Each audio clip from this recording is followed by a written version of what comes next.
Hey everybody, welcome back to Sunday, and we got a good one for you today. I'm Josh from JnJ Tabletop, and this is Rare Drop Roleplay, Ancient Relics, Hokey Religions.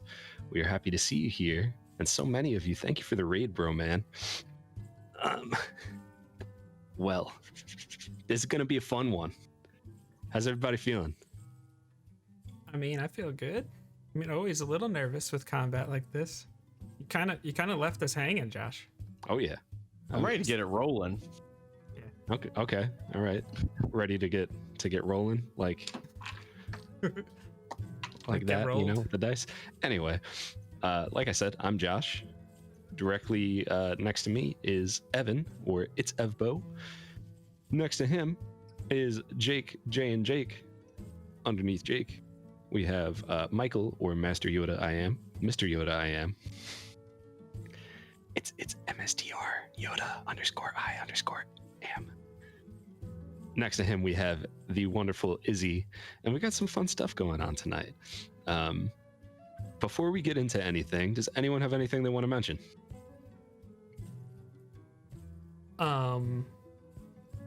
Yeah. I know I have it later on in the thing, but I'm so excited that I can't not say it now, Josh. Okay. What's that, Jake? We got commissioned character art by the amazingly talented Sugared Row. Look at this, we got Echo right here. Oh my gosh. Baby boy, he's so good. Baby boy. He's our baby boy. It's gonna be on a slideshow, so we'll leave that going. I know normally we have our shout outs and stuff, but like I kinda can't help but be excited. Okay, all right. There's my boy Vale. We're not going to talk. We're just going to let this roll out. So Spotify, you're going to have to deal with it. Awkward silence as we just watch and wait. Oh, who's that? There's our girl Melly. Melly. Okay. Gorgeous Melly. I hope you can tell the difference between Melly and Mac. There's quite a big height difference, you know. Aside from that, they look pretty much the same though. Spot on though. Like they could be twins. Stabby. There he is. There he is. Stabby McStabberson himself. And Rose is in chat. Yeah, Rose is in chat. The Sugared Row that drew all of yes. these. You're about to see the info card for him, and definitely make sure Twitch, Twitter, Instagram at Sugared Row. In fact, is there a shout out command here? There should be. I don't know. We're gonna find out. Okay. All right. Let's see. Nope. Nah. I didn't think so. Yeah, but Sugared Row made these incredible character art portrait pieces for us, and they're actually going to be the new tokens, which you will see on the map shortly. But first, we're gonna do some of the stuff that we always start out with, which is saying that Ancient Relics and Hokey Religions is brought to you by Rare Drop Roleplay, which is essentially just Rare Drop getting into the whole TTRPG thing, doing some role-playing games, mostly D&D, actually everything D&D, but that's awesome. If you want to check out their other campaign that they have going on, it is Tuesday nights, Reckoning Hour, hosted by the captain himself, Robert, and that one's just been a wild ride. And if you want to see what other stuff Rare Drop has going down the pipeline, just go to raredrop.co, and they have all the things there. They release all the content for the week, so you know exactly what's coming, and a lot of fun stuff going on. So definitely check them out. You heard me say it before. I'm Josh from JnJ Tabletop. What the heck is JnJ Tabletop? Well, let me tell you. Jake, what's JnJ Tabletop? I was trying to do the Kermit. That's none of my business. Me, anyways. But it is my business because I'm one of the J's. I thought you were gonna follow my lead with that, and then go. I don't know things. Chandeliers. Oh, you gotta get a chandelier. You gotta follow JnJ Tabletop. If you want to know about D&D, you want to know about tabletop RPGs, you want to hear stupid dad jokes, it doesn't matter. You go to JnJ Tabletop, youtube.com/JnJ Tabletop. You hear it 3 times, you're gonna do it. That's why these infomercials say youtube.com/JnJ Tabletop. Back to you, Jesh. All right. So, like you said, JnJ Tabletop. How do is you just, folwer that up? Is what I was gonna say. How do don't you know. follow that? I like How to do think you that follow meant I that up? killed it. I think you did. I think you did. The only way to follow that would be to do the Two Brothers scrap metal thing, but I didn't want to. I didn't want to keep Regional. this going any longer than we need to. So, Josh, what should I tell my friend who wants to learn about D&D? tell it a go. No. People from Long Island know, and that's it. Yep, that's it. That's it. Regional jokes, fantastic. So we release videos on YouTube every Wednesday. This week we did a table talk with our friend Matt, or Tommy. I don't even know if Tommy is his real name. I think his name's Carl. But Yeah, when Tom. when I commissioned some mats from him, I was like, "What's your PayPal?" He's like, "All right." He sends it to me. I was like, "All right." I was like, "Is your name also Carl by chance? Because if not, I just gave Carl some money." But he is Matt, the Mad Thinker, and he actually made the map that you're going to see in a few moments. And honestly, dude is incredible. I mean, Jake had some maps commissioned by him too that he made really fast, and you'll hear about those another time. But this map that I asked him to make, it was a Friday, I believe, right before I was going into work. So it was 8:30 in the morning. I sent him a message. I'm like, "Hey, this is really last minute, but do you think you'd be able to make a map?" And I gave him a little brief description of it, and he was like, "Hell yeah, I'll have you 3 options by 11." I was like, "What? How is that? Okay, all right, sure." Pretty sure it was probably closer to 10:45. 3 options, all 3 of them incredible. The hardest part for me was just deciding which one I wanted to use because they were all that good. And yeah, his prices are really good, and he's also got a Kickstarter going right now. And there is a JnJ Tabletop tier on that Kickstarter for probably like another 5 hours, something like that. It's just the rest of the night. It ends a little bit before 12. Yeah. $15 for over 130 battle maps that you could use for commercial use. So Yeah, and if you're a content creator for D&D, you can use them in your content. Like, he's totally cool with that. So Yep. That is awesome. Oh, and happy birthday, Nia. Happy birthday, Nia. Happy birthday! He also has some other awesome stuff going on in that Kickstarter with a Meth in every home and the Dice Guardians and all that kind of stuff. But big thing, like what you absolutely need is that Kickstarter, because holy cow, I can't even explain to you how great of an asset that is. So much so, I'm gonna drop it in chat. I'm gonna drop it in chat again. I'm gonna drop it in chat again. Because you definitely don't want to miss out on that. So yeah, we talked to him on Wednesday, and it was a really fun conversation. And then we also had a whole bunch of shorts throughout the week. And as we like to say every week, maybe ancient relics and talkie religions soon. Maybe text go here. We're just building hype. I think that's all it is at this point. Oh man. Killing me with anxiety is what it's doing. Yeah, can we get some happy birthdays in chat for Nia? Nia. Which actually, we she inspired our lesson today. Didn't she did inspire our lesson today. What's the lesson today? In our Discord, which is in Command JnJ, by the way, she asked about. Correct me if I'm wrong, Nia, since you're in chat. You asked about like, have you ever had a character that you were just maybe not necessarily satisfied with as far as the role-playing aspect goes? And I mean, I've made plenty of characters that I didn't like. Like, absolutely. And so Josh and I were going to talk a little bit about that, and this is I guess a little bit more of a discussion, a little D&D therapy session, a little bit. Right? Would you say, Josh? Yeah, I'd say Maybe. probably maybe a little something like that. Yeah. Yeah. Okay. Yeah. Yeah. Nia, we said that you inspired this this topic, which is how to role play a character, or really just, I guess, some tips for role playing a character. The first thing I would say about that too is don't overthink it, because especially if you're a new player, or just if you're crazy like me and I overthink literally everything, so you could really get in your own head about it, and instead of just playing your character and having a good time, you're just thinking in your head, you're like, is this really what my character would have done? I don't know if my character would have done that. Oh, but I wanted my character to do this, that, and the other thing, and I had this whole like story arc in my head. Just throw that all away, go in the moment, do what feels right. If something doesn't work out, it is what it is.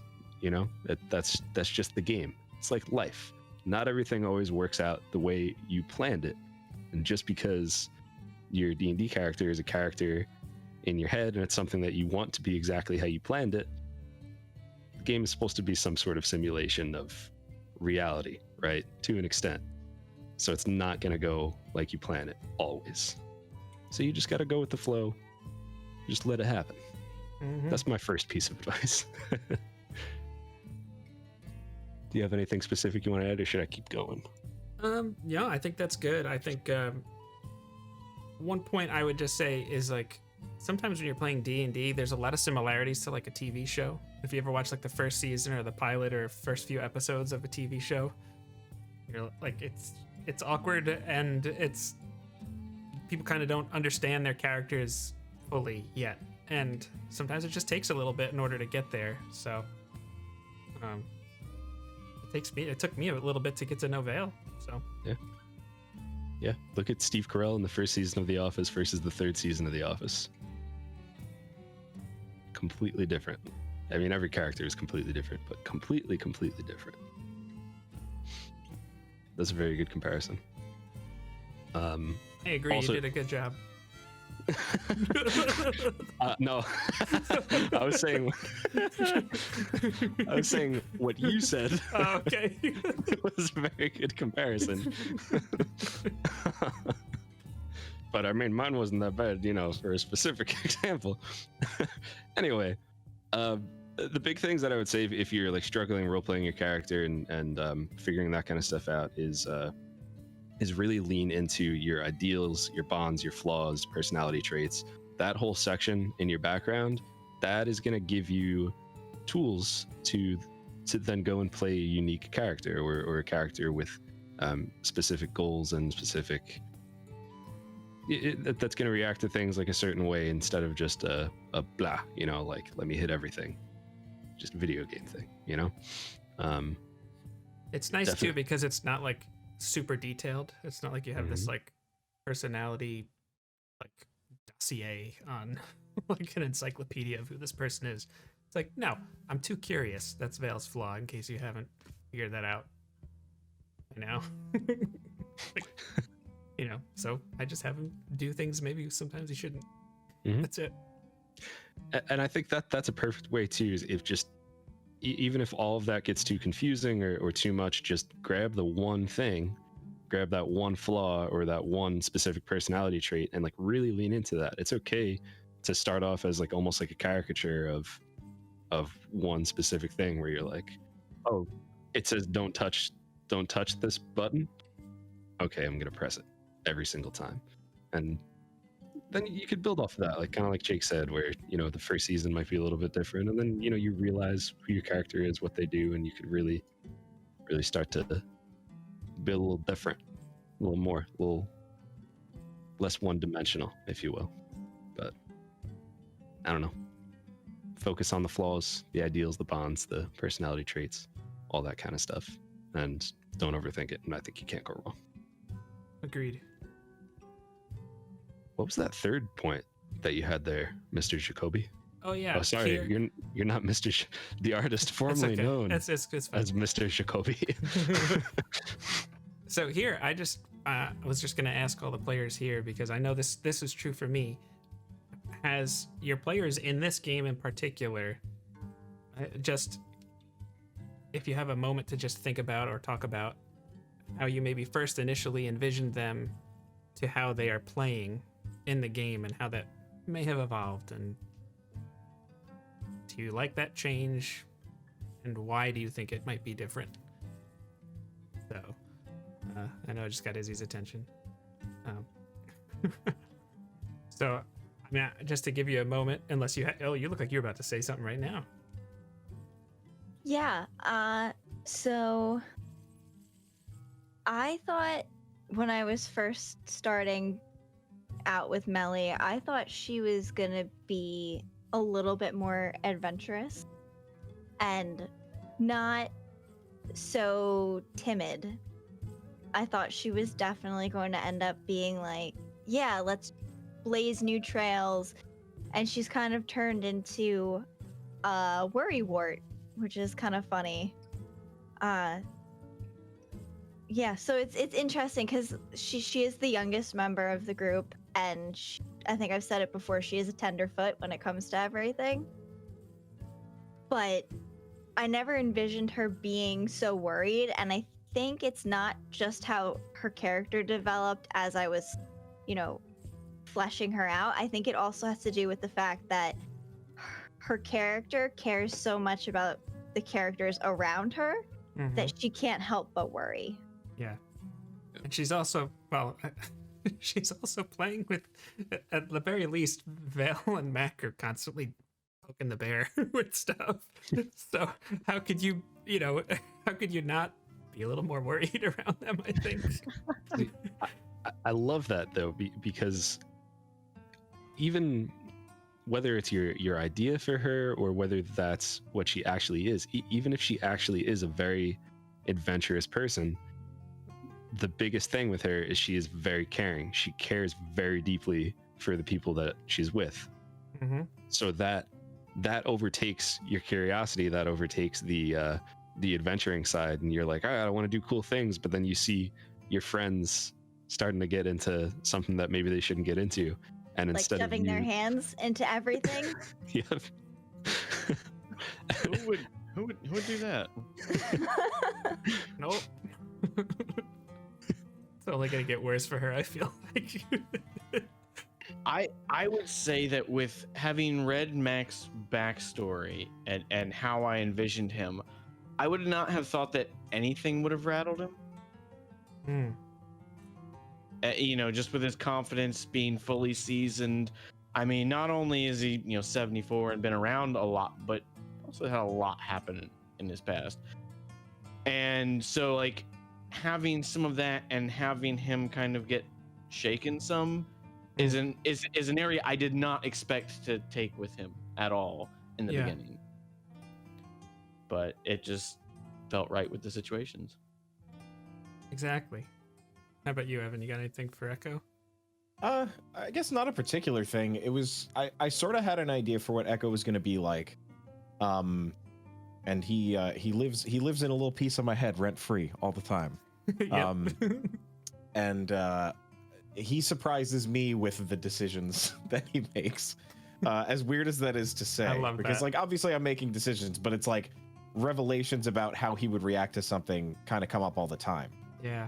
And that's the thing I haven't really gotten to experience before, and I think that comes down a lot to how the situations are described in this campaign and how everyone's reactions are very like grounded in reality in some way, if that makes any sense. I think everyone's playing their parts in ways that make sense, and our fantastic DM is doing a wonderful job of bringing these situations up, like the 100%. first fight in Shady Creek Run that we had against all those mercenaries. Yep.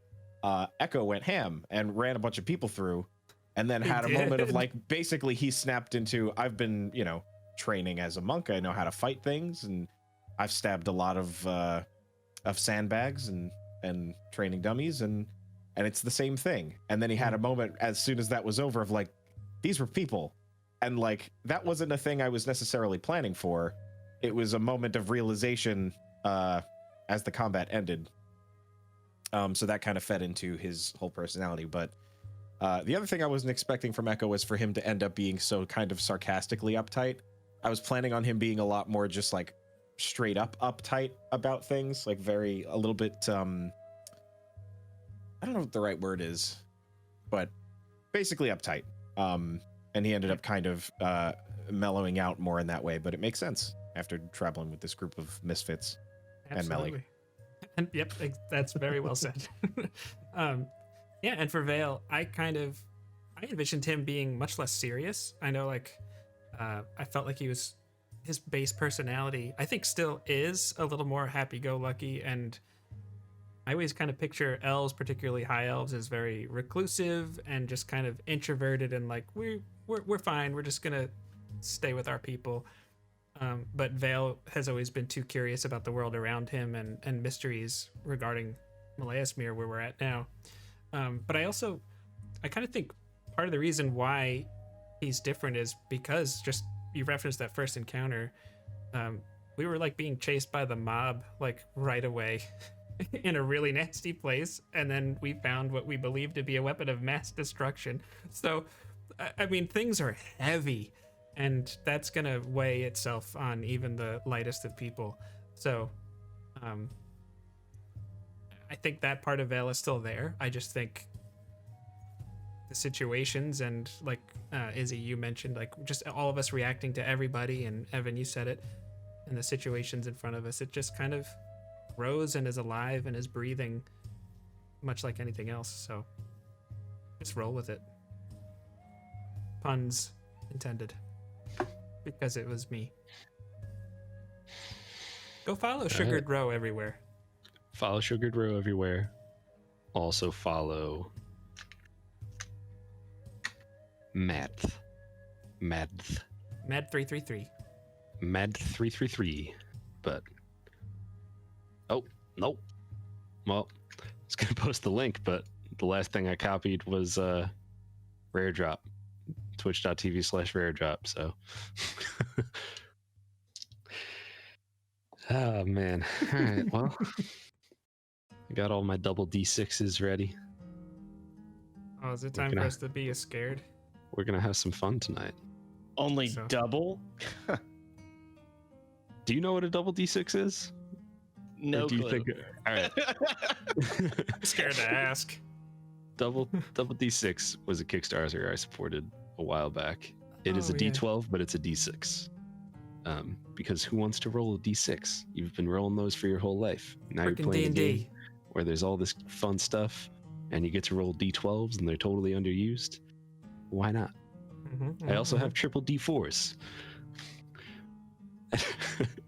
This sounds redundant and repetitive, Josh. Anyway, I will just add to everything that you guys said. Watching all of your characters' progressions and watching them change over time, or just or stick to their beliefs from the beginning, even when maybe they shouldn't. Like watching Echo be like, "No, I'm taking the spike off my staff, even if it means I might potentially do less damage, or I'll have less versatility, or whatever, because that's important to me." Even like little things like that it's just been incredible. It's been such a rewarding experience running a game for you guys. So excellent. I love you all, and next week we'll do a memorial service for you all after. You suck. I was about to say the feeling is mutual, but it's not anymore. So.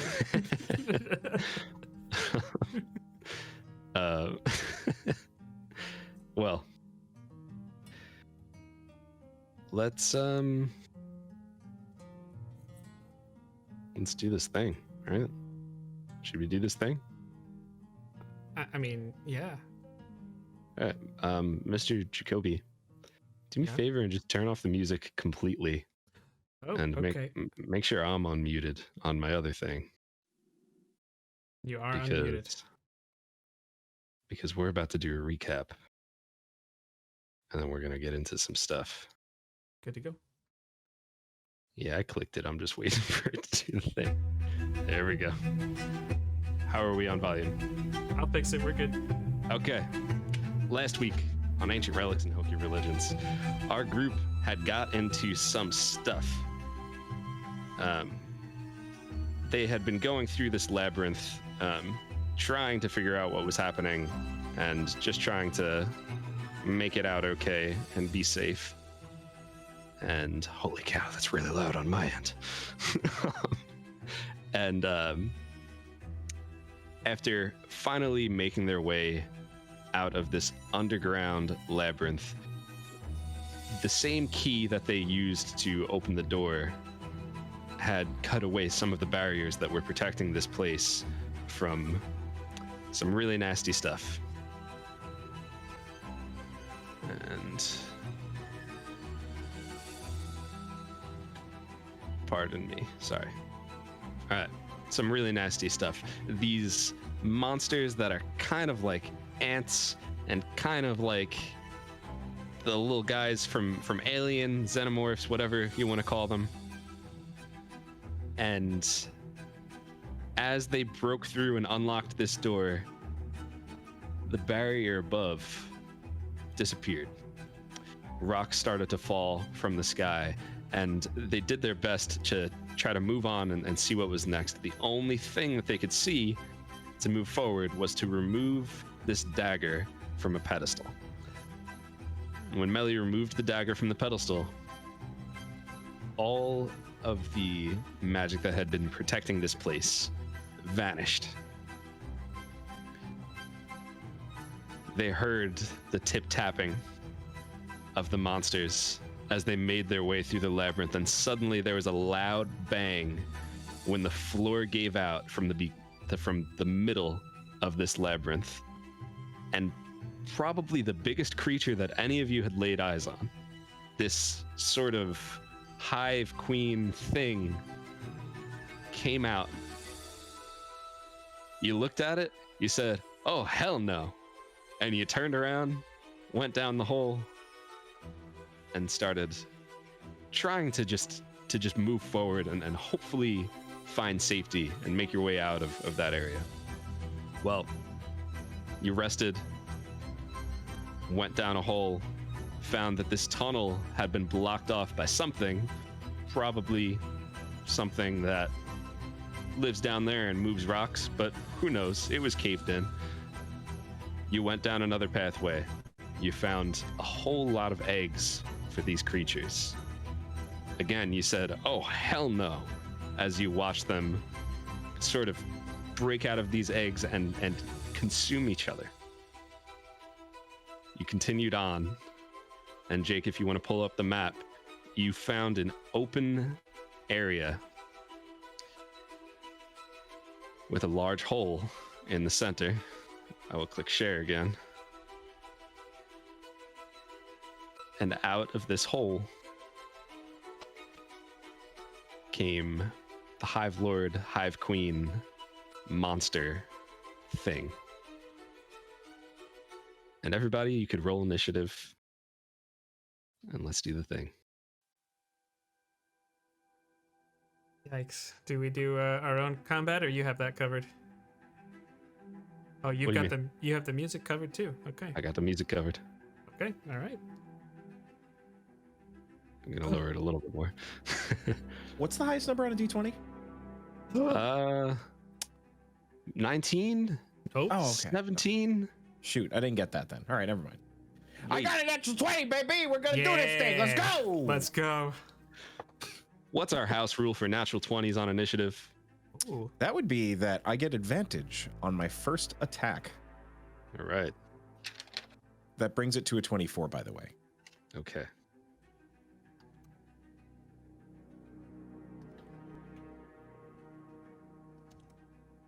I didn't roll a natural 20, but I did get an 18 for a 21 initiative. I'm sorry. 18 for a 21 initiative? Yes. Okay. Very nice. I got a 9 for Vale. All right. Not as nice. Not terrible. Someone has to bring up the rear. Yeah, and this time it's not Melly. She got a Hey. 16. Hey. Awesome. Yeah. All right. Let's see if the monsters know what they're doing. That's a Decent. book. It's a very good one. Why is this thing like 60 feet wide or something dumb like that? Well, I could tell you the real reason, or I could just not say anything at all. I think that's what I'll do.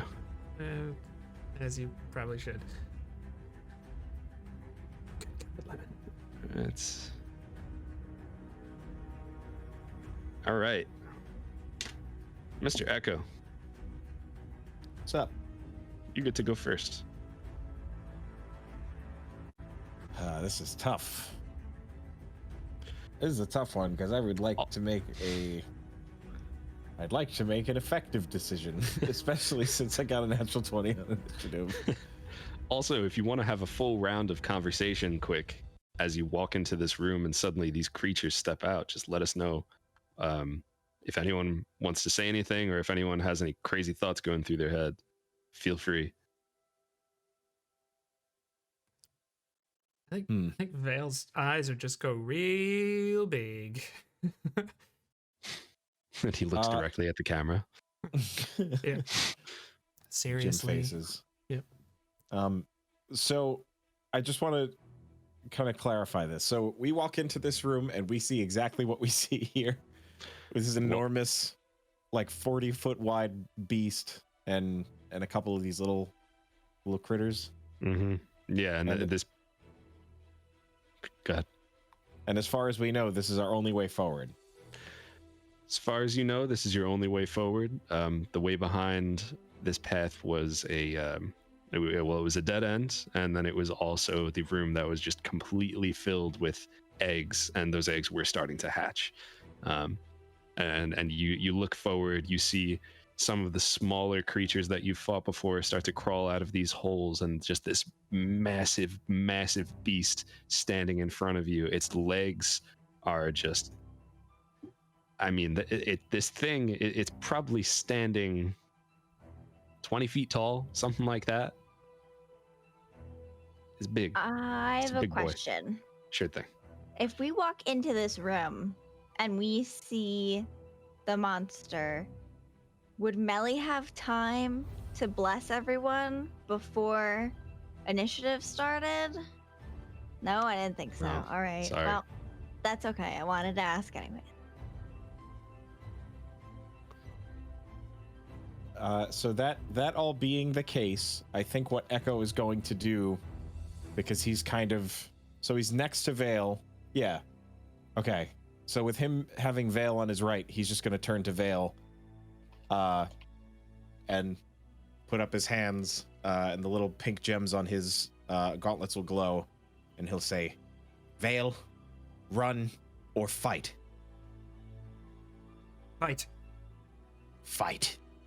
And he'll book it. Round one.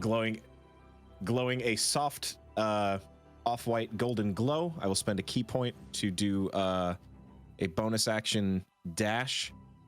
So I will be able to move. Oh, wait a minute. Do I have to do that? Hold on. Yeah, I will have to do that. That's okay. Yes. So I'm going to do that. And I will use Step of the Wind, so I can use a bonus action to dash, and I'll be able to move 80 feet on this turn. So I will move quickly past Mac and Melly.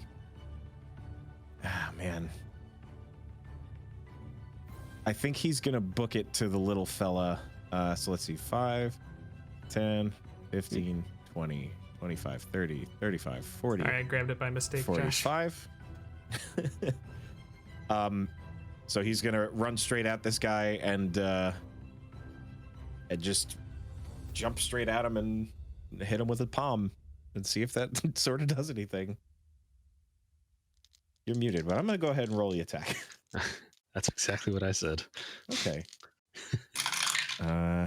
Okay, I'm really glad that I had advantage on that because it was a 3 and an 18. So 26 to hit. That's a hit. All right. Let's see what your magic punches can do, little man. Not bad. Okay, so that's 8 magical bludgeoning damage. Okay. And then follow up with another. All right.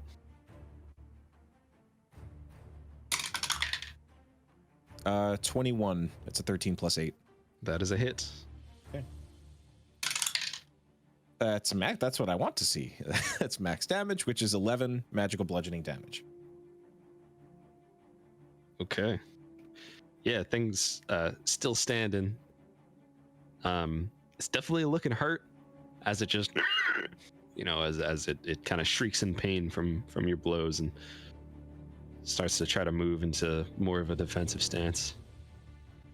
Okay. I just have to check something with Step of the Wind. Check it. Okay. Check it, baby. All right. No, so that's fine. So I think that's all I'm going to do here.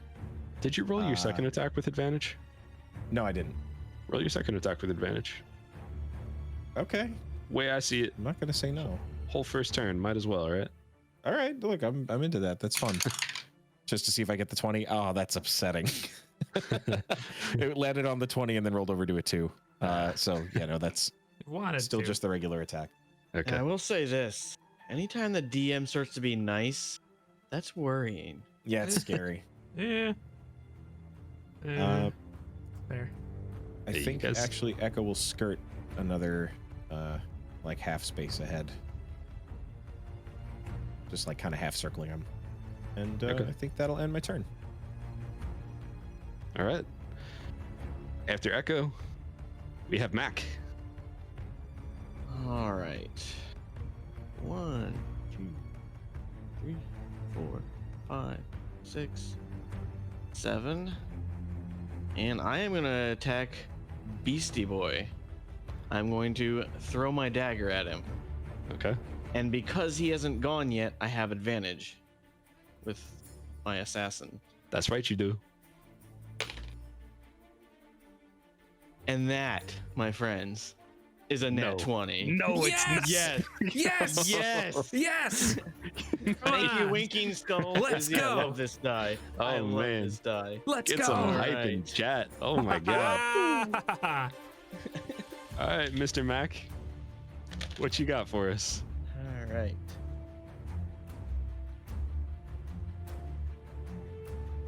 If I can count. Anytime the rogue can crit. That is 28 piercing damage. 28 piercing damage. Let's go. To Big Boy. Big Boy in the middle? To Big Boy. Okay. So you see me run up there, and I just like chuck my dagger right as I kind of get to the end. And then you kind of like see me turn around. After the dagger hits him, you see me turn around, and the dagger's in my hand. And then I'm going to use my bonus action, and then I am going to move back. I'm going to use my bonus action to dash, by the way. That's what I meant. Okay. All right. 28 points of damage. Very nice. You are off to a great start, my friends. But it is just a start. All right.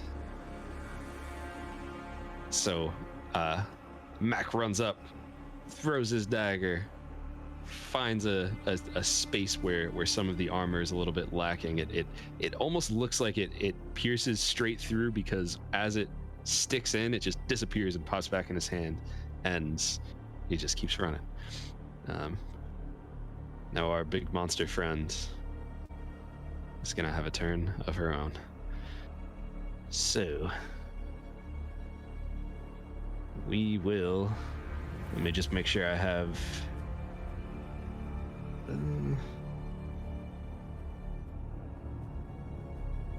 3-foot cone.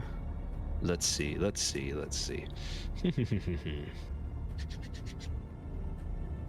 Okay.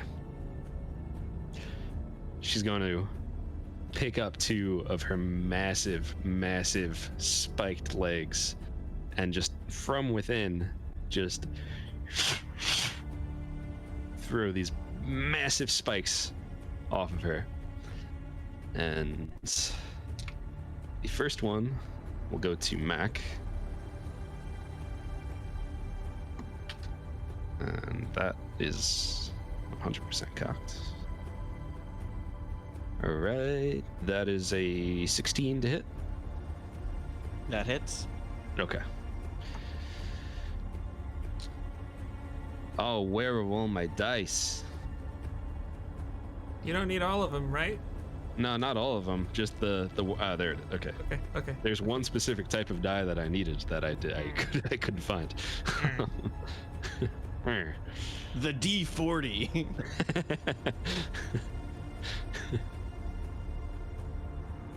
Yeah, we actually call it a 10 times D4 Mac.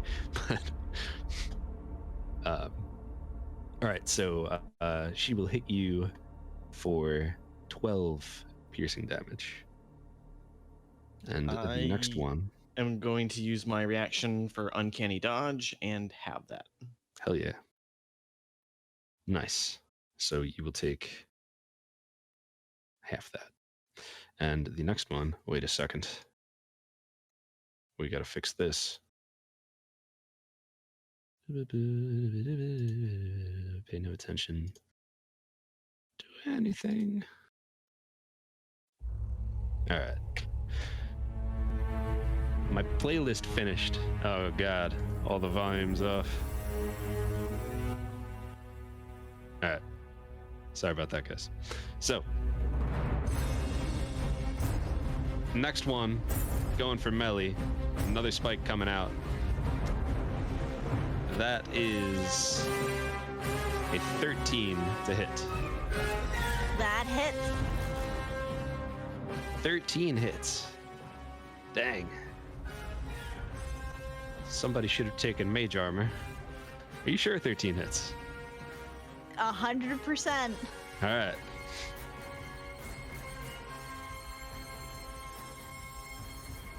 Okay. All right. So another one of those spikes is going to come flying out and just kind of hit the ground in front of you, dealing 10 piercing damage.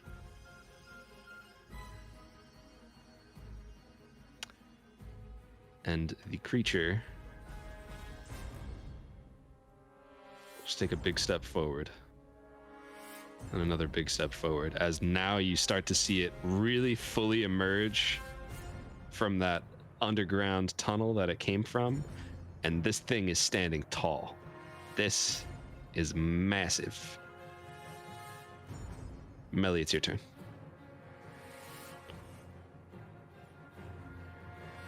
All right. Oh. Bother. All right. 5, 10, 15, 20, 5, 10, 15. If I move to here, 5, 10, 15, 20, 25, 30, everyone's in 30 feet of me, right? Yeah. Right? Okay. All Yeah, right. I am. Cool. Y'all are blessed. What's Melly's up? like crying a little bit. All right. And then, geez, what do I want to do next? Is the question. I'm sorry. What type of damage was that that Melly took? It was piercing damage. Piercing damage. All right, Melly. Oh, click the wrong button. Sorry. Hold on. Let me get to my meta magic.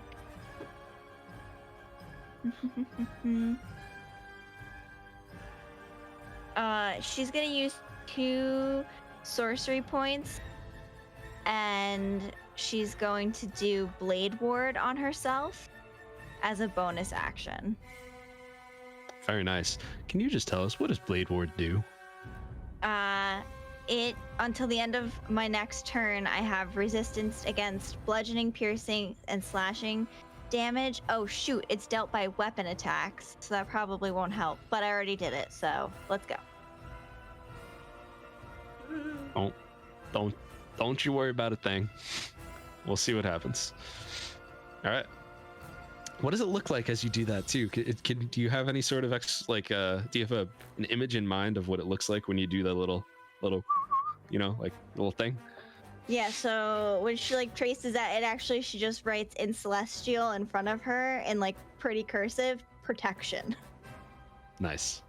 Like the Disney Channel movie. Just Yep. Awesome. Yes. That's great. I love it. Oh wait, and I'm sorry. I only used 15 feet of my movement, and I have, how far can I run? I have half my movement still. Mm-hmm. So where do I want to go? I'm gonna go back towards Vale. 15. For now, and that'll be my turn. Okay, awesome. Great turn. As you boon everyone, including yourself. Very nice. Mr. Vale. It's on you, brother. Okay. What happens? Vale grabs. He starts to move forward, but he grabs an arrow out of his quiver, one of the magical arrows. Just gonna do a little bit of measurement here. We got 1, 2, 3, 4, 5, 6. 1, 2, 3, 4, 5. Okay, so this big bad is within 30 feet of me. Okay. And for anyone that sees him, I doubt everybody's looking him in the eye. However, you see shadows just kind of almost like pulse out of his eyes for a brief moment, and he mutters something, sounds a little dark, and he's going to use his Hexblade's curse on the big bad. And Okay. I just envision it's a pretty dark chamber to begin with, but some of the shadows in the chamber just seem to swirl around it and just grab onto him for a moment, or her, whatever this creature might be. And then he's going to attack with one of the magical arrows. Okay. And Jake, what does Hexblade's Curse do? So Hexblade's Curse, the biggest things that it does is it will deal extra damage every time I hit it, equal to my proficiency modifier. So right now +3, and then I also crit on a 19 or a 20. So, All right. let's see what happens. Big 20, no whammies. It's a 19. That's right, it is. Okay. All right. So with the Piercer feat, I actually get 2 extra dice instead of 1. Okay. So that's pretty good. So that's 12 plus 4 is 16 plus 7 for modifier and extra. So that is 23 piercing damage on shot number 1. Nice. No, I'm sorry. It's a magical one, so that's 24. Plus 1 arrow. And he's going to do the same thing with the second arrow. Okay. Well, that's not a 19, but it's a natural 17 plus 4 for bless is 21 plus 10. So 31 to hit. That's a hit. That'll do. I'm going to re-roll that with my Piercer feat. And that is 7 plus 7 is 14 more piercing damage. Okay. Nope. Plus 8 because it's the magical arrow. 15 piercing damage. Nice. So, and he Where just, did you get the other +7 from? Is that well, Hexblade's he normally has 5. Normally has 4, excuse me, plus 1 for magic, and then plus 3 for the Hexblade's Curse. So instead of +7, it's +8 because of the magical arrow. Is Hexblade's Curse something that's done every time you attack, or once per? Every time I hit it. Hell yeah. It's a Alright. short rest thing, so I get to do this once, but Nice. so Love it. either way, that's good. Okay. Yeah, this thing is just as you smacking into it. And what else would you like to do? I don't know, but my legs going a mile a minute. So I'm feeling this. So that's all 3 actually. So he just makes some sound. He's like, over here, over here. He's just trying to grab its attention if he can, but Okay. that's it. All right. Excellent turn by Vale. And now the little guys go. So one of these little monsters crawls out. 5, 10, 15 is going to walk right up to Mr. Mac and attempt to stab him. Mac, that is a 22 to hit. Just hits. Yeah. Yeah. I can't find that die either. You gotta be kidding me. All right. Who's playing games on me? Where's my sack of dice? You don't need that many.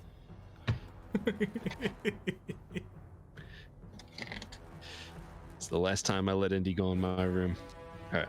So that is going to be 7 piercing damage as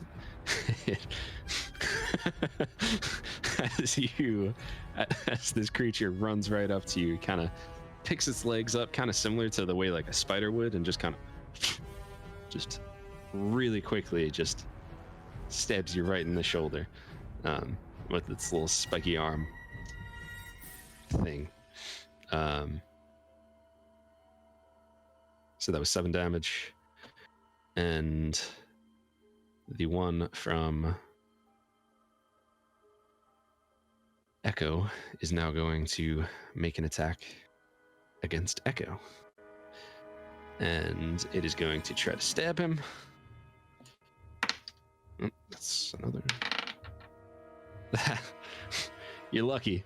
It really looked like it was a 20, but it was cocked, so I rolled it again. And now it's 10. That will miss. Yeah, all right. So it misses its first attack. It will now make its second attack. That one is a 9. So just kind of...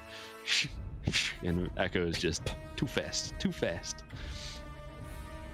As another creature begins to make its way up. Let's see. Oh, wait a second. Echo, you're not off the hook yet. I forgot about something. Nah, you're fine. You're good. Cool. All right, let's see. 5, 10, 15, 20, 25, as this other one kind of pulls its way out of the cave, goes right around, and it is going to throw some spikes at Echo. And that is going to be a 24 to hit. That'll do it. That is 6 piercing damage for you, Is this Echo. considered a ranged weapon attack? It is considered a ranged weapon attack. Then Why I'm do going you to ask? deflect it using my monk ability, Deflect Missiles. I will use my reaction to do so, and it reduces the damage that I take from the attack currently by 1d10 plus 10. Obviously, it was only 6 damage, so that's an automatic reduction to 0, which means that I catch the spike. Hell yeah. Now what happens when you catch the spike?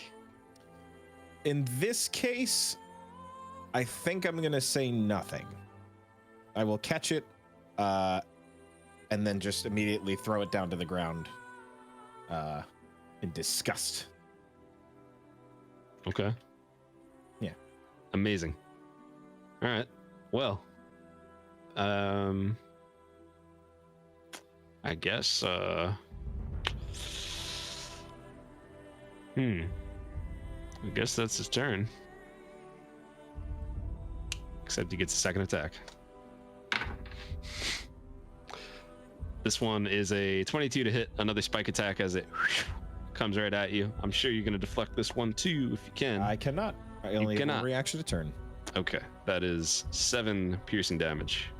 Well, should have done that one. Sorry.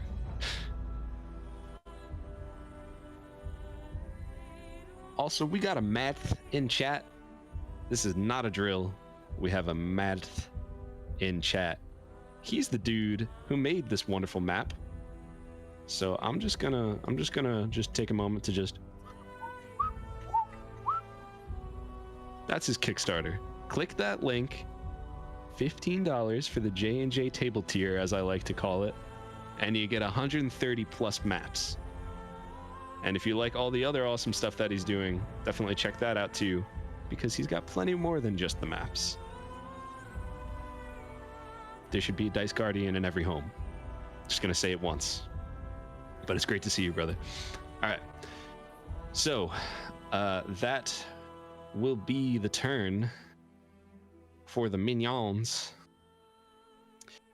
And it would go up to Echo. Right before that happens, right before Echo gets to take his turn, from all of the little caves, and there are many all over this place, from all of the little caves, these little tiny, they kind of look like these same creatures that you've been fighting, just without that really hard exoskeleton. And when you really think about it, they look like what was coming out of those eggs, what was hatching from those eggs. Thousands of them start to pour through the holes, and as the big hive lord queen creature just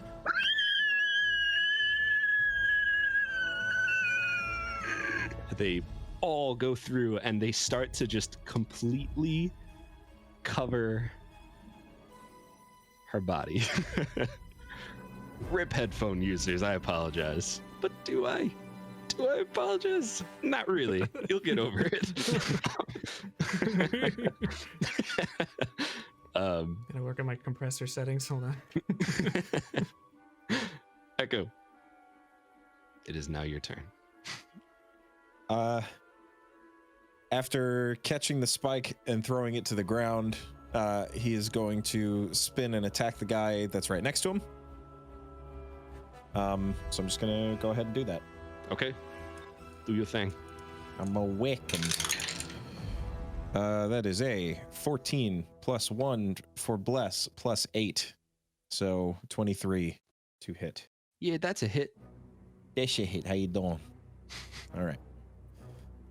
And that will be 10 magical bludgeoning damage to it. Okay. All right, my friend. He's still up. Okay, that being the case, I'm going to impose the ability of my Crusher Feat that lets me push a creature 5 feet to an unoccupied space once per turn when I deal bludgeoning damage. I like where this is going. I'm gonna kick him in the hole. Do you think? Okay, I do that. Yeah, that previous kick kind of came across, the long way to try to shove him in the hole. All right. I do that. Awesome. Yeah, he just you kick this thing, and there's just a large just a crunch as some of the armor on the side just really cracks in, and it just plummets, and it starts spinning as it falls down this cave. Goodbye. It kind of looks like it kind of looks like geez, now I can't remember, Darth Maul at the end of Phantom Menace, as he just kind of I love that. And then I believe, let's see, these rocks and things, are these actually the smaller rocks up near the right where this little fella is, are those also in the way, or is that difficult terrain over there? It'd probably be difficult terrain to walk straight through it. Okay. I'm guessing that this thing's got pretty good reach as far as its melee attack range as well. Only one way to find out. Yeah. No, so that's fine. So Echo's gonna run his way over to the east and say, "How the hells did I get here?" and attack this big fella. Okay. He's gonna do a big punch. Well, it's not my best roll, but with the modifiers, it might make up for it. That's a 4 plus a 4 for bless, Yeah, plus bless. an 8 for my modifiers. So that's a 16. That's 16. Yes. With a 16, you are able to. I mean, you see this thing is like completely covered by those little tiny babies, and you're able to smack right into him. So go ahead, roll your damage. Oh boy, I'm gonna regret this. Okay, I do it. 7 magical bludgeoning. All right.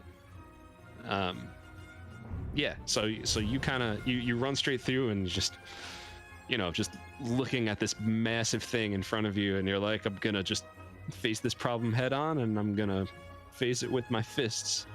You're like that dude from a filler episode of Naruto who is gonna protect the town with these 2 arms, and that was a deep cut. And you kind of just start slamming into this thing, into one of its massive legs, and as you do so, these tiny creatures just start to fall off of it, and they almost clear up for a spot, and then just cover it again completely. As you see that there are just now these dead, small monsters on the ground. And I'm sorry, how much damage did you do? It was 7 magical bludgeoning. 7 magical bludgeoning. Fantastic. And I would like to see how well I seem to find a spot to punch in and have it make... I know this is going to fail, but I have to try. Have it please make a Constitution saving throw, as I'm going to try to see if I can strike it in just such a weak spot on that leg that I might be able to stun it. Do you have to spend a key point to do that? I am spending a key point to do that, yes. Before you do that, I'm just going to tell you that you would know that Echo would know that he didn't even feel like he really hit the creature itself. It was more like he was hitting something on the outside of it. Okay. So... like hitting the creatures protecting it. I guess that's fair. So he probably would not feel... I'm going to not do that if you're giving me the option to not do that. I'm going to give you the option to not do that. That's appreciated. Thank you. No problem. Echo has a dream about stunning this creature. He smiles for a second, and then he I will spend a key point, however, to do a flurry of blows. And I'm going to try to hit it again.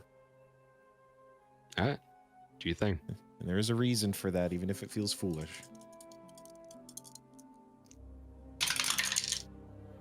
Okay. That is a 19. A 19? Yes. That'll hit. Okay. Okay. It's minimum damage, which is 6 magical bludgeoning. Okay. And I would like to impose, if this is a possibility, if that feels like it made it some kind of, I don't know if that really matters for this or how that works, but with my flurry of blows, I get to impose one of several effects. The one I will choose to do this time is that it cannot take reactions until the end of my next turn. Monks. So you don't know if it's going to be 100% effective, but probably going to have some sort of effect. Okay. And I think feeling somewhat confident that he might have like distracted it with that last hit for a moment, he's going to duck back and hit the smaller fella up here that was shooting him before with the spikes. Do I get reacted upon?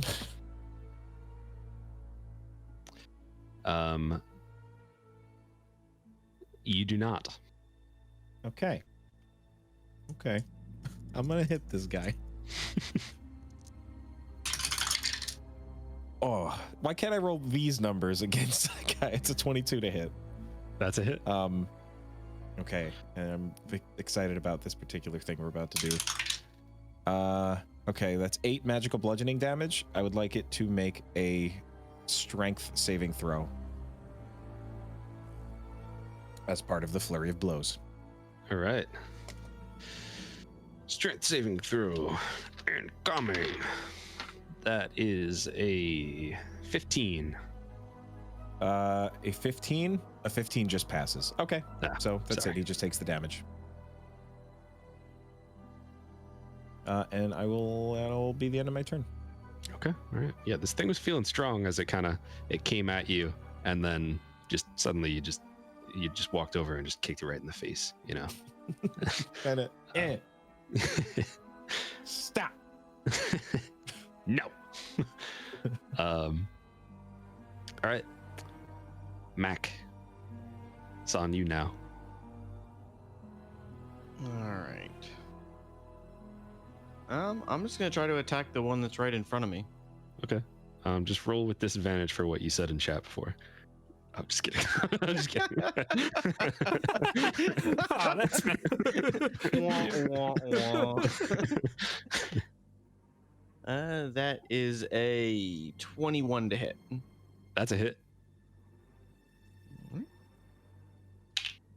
And that is 6 piercing damage. Okay. And then I'm Alright. going to use my bonus attack, or my bonus action, to attack with my offhand dagger. That is a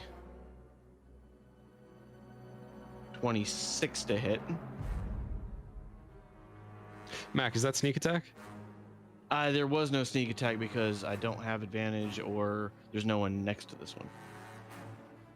Okay. Should there be sneak attack? I don't know. Somebody said it in chat, so I just wanted to ask you again. Oh, okay. I don't remember exactly all the features you have. There would have to be someone else next to him. Yeah. Or if I had advantage. And that's gonna be 2 more piercing damage. 2 more piercing damage? Actually, so I actually have a question about that. So on the offhand attack, I don't get my modifier, correct? No, you don't get your modifier. Do I get the +1 from the dagger? Yes, you do. Oh, so that'd be 3 damage then. I'll take every piece of damage I can get. Well, with 3 damage, how would you like to do this? I just kind of want to, like, honestly, I'm kind of running at him, and I stab him once, and then I kind of spin and then stab him, like, as I'm going past him with the other dagger, and then I just continue on my way. All right. And which way is that? 2, 3, 4, 5. Move down here. Nice. And I shall end my turn. Okay. All right. Well, as one turn comes to an end, the big boy's turn begins. So, this creature, just covered in these little tiny guys that are, some of them are just falling off and dying just from the amount of, just because of damage hitting them and all sorts of stuff. It moves, but where does it move is the question. Let's see. 5, 10, 15.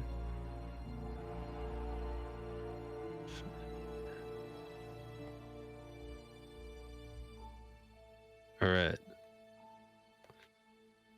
It is going. Am I stressing you guys out by not actually moving it anywhere? Is that stressful for you? Well.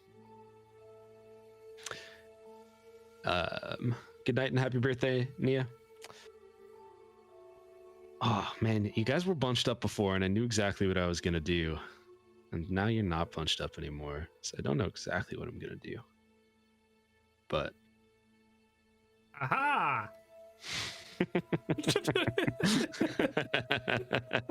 He's like, now I know who I'm attacking. No, he's like, One of us is about to get smushed, but at least it's not all of us.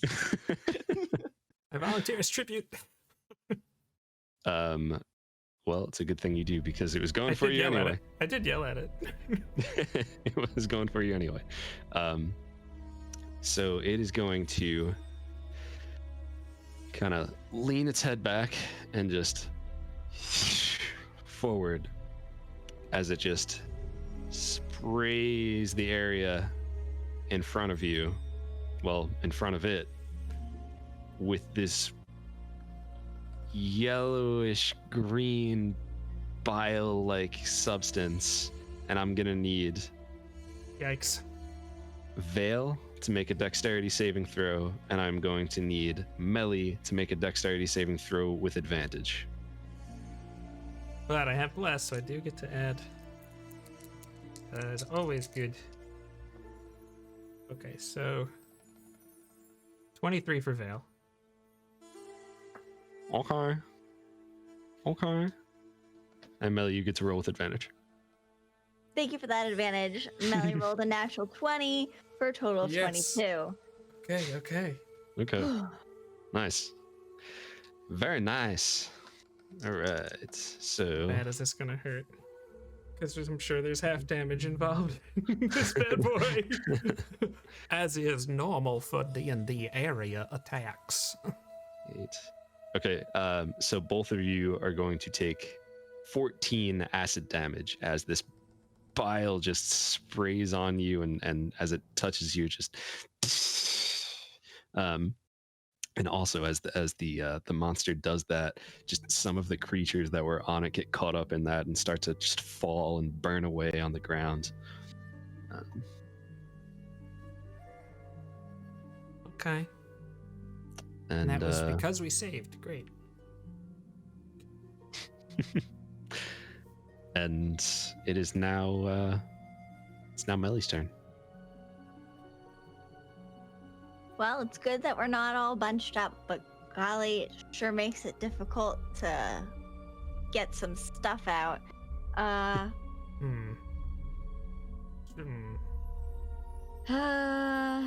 Shum. Concentration check. Oh, Yeah. Thank you. all right. How do I? Yeah, felt dirty, but it's accurate. Oh, that's a natural 1, so you're no longer blessed. Ooh. Wait.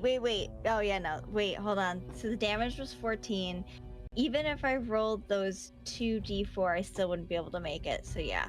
It's half the damage, so your DC is 10. 10. Well, I still wouldn't be able to make it. The highest I could get would be a 9. Well, then yes, you have Don't failed you your get to add concentration. don't you get to add your con to that?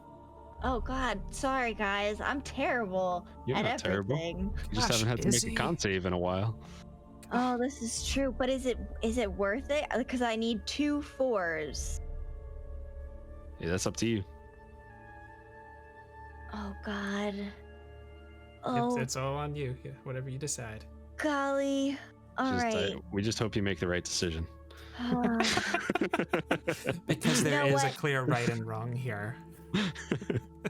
You gotta do all the things with the. Yep, gotta go ahead and roll it. you heard it here, folks. She's going you for it. gotta get all the things. Yep, gonna go ahead and roll it. Get that on a t-shirt right now. All right, didn't make it. It was a 4 and a 2. So close, so close. You're halfway there. Okay. Thank you, Michael. Wait, hold on. It was half the damage or 10, right? All right. So Whichever is greater, yeah. whichever is greater. So what did you roll initially? A natural 1. Okay. Yeah, no, never mind. Yep, just missed it by 1. All right. Oh, and it's my turn again. Still. Bear with me, people. Bear with me. Bearing. Oh, man. I don't like this. 5, 20, 25, 30. Shh. Everyone is so far away. All right. If I go down here, all right. 5, 10, 15, 20, 25, 30. Melly's gonna use her movement. And she's gonna do... She's gonna do something. Sorry. Hey, you get nothing to apologize for. There's a lot of stuff going on. Oh, that's only 30 feet. That's so annoying. As a bonus action... I haven't mentioned that. Well, it already passed. So, Melly, I was looking at your character sheet, not to be that guy, but you actually have a +5 to Constitution saves. That's I what do? Not, Yeah. You do. Oh. Then I So would have saved. I think you saved. Yeah, okay. Oh, because I was looking at the wrong... I was looking at the upper one, the top one, not the lower one. So +5. Everyone's still blessed. There you go. Hey, there we go. Last. Hooray. All right. And then... Sorry, everything's not on one page, and it's very annoying. Hey, you take your time, make the right decision. It's all good. Is there ever a right decision? The right decision is the one that you're happy with. I'm not happy with any of my decisions. Well, then, you you're suck. SOL. Okay. You So got this, Izzy. You got this. I have a question. Sorry, no questions. Can I use? I want a twin healing word. Can I use that on myself though? Yeah. Yeah. Okay. All right. Cool. 5, 10, 15, 20, 25, 30, 35. Okay. Cool. So both Mac and myself, I'm going to go ahead and use healing word on. So let me roll for that. It's just one roll, right? It's just one roll. Okay. All right, and of course another one. So that's 6 points of healing. And then that was my bonus action. I'm gonna Sacred Flame this lady. All right. What kind of So- save do they have to roll? Dexterity. All right. I like this decision. That was a 6. Ah, she Yeah. failed. All right. She's not What happened? elegant. She's not an elegant type. She, all right. So yeah, Melly is like, she can't see everybody. She's freaking out. It's like, instead of like her normal, like, elegant, like, beam of like fire that shoots out, like, it's kind of like jagged and like almost looks like broken flames, if that makes any sense. Kind of like lightning mixed in there. Hmm. All right. Yeah. 2d8. Awful. 3 points of radiant damage. All right. As the lightning strikes and just all different parts of this creature just get smacked with this, and some more of the little guys just fall off, and some of them are falling down the hole, some of them are just falling onto the ground. But is your turn complete? Yes. That is Alright. that is everything. Vel and Phineas, your Yes. move. Okay. Vale actually stows his bow. And he is going to switch to the rapier and shield, and he's going to move 6 squares, hoping to set up a flank with Mac. We'll see if it works. He goes 1, 2, 3, 4, 5, 6. I think that would work. It's up to Josh if it does. And then he is going to use his fire ruby to cast chromatic charge. And as I have described in the past, he has these little reddish orange specks of sand that seem to be in the air, just kind of, and then just kind of like collapse in on Bale's weapon, and he's going to attack it. Do I have advantage, sir?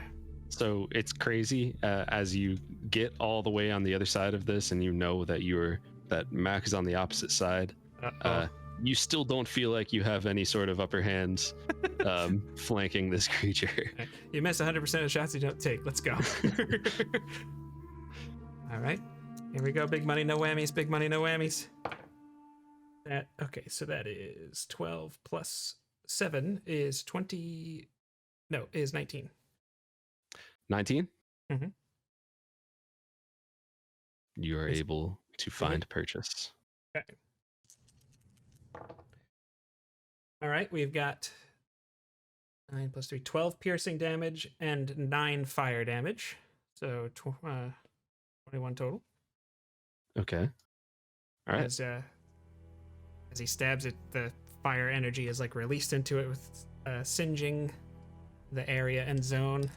Yeah, actually, as soon as you you kind of just, you look for your spot and just stab in, and you stab one of those one of the little guys on there, and as it starts to burn up, the fire just spreads rapidly throughout some of them that are on there, and they all just begin to fall off just lifelessly from the body of the Let's go monster. Okay, I'm gonna take my second attack here. Okay. That is not as good. That is a 12 to hit. Yeah, as you know, as the little guys fall off, you see there's just this leg spike right in front of you, and it is heavily armored, and you kind of just go to jab right back at it, pretty much the same spot you got last time, but this time as it's hitting the monster itself, it just feels like you're smacking straight into plate, and your rapier just kind of bounces off with no effect. Yeah, I think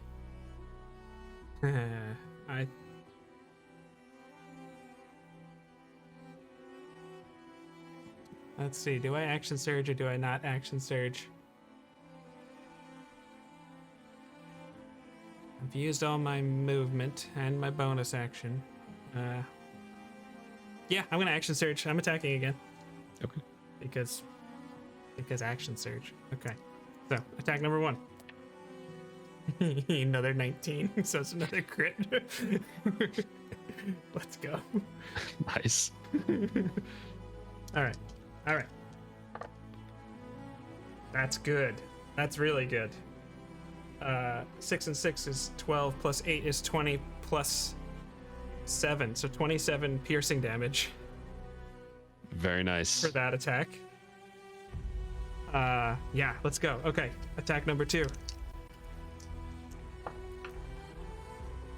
15 plus 1 is 16, plus 7 is a 23 to hit. 23 hits.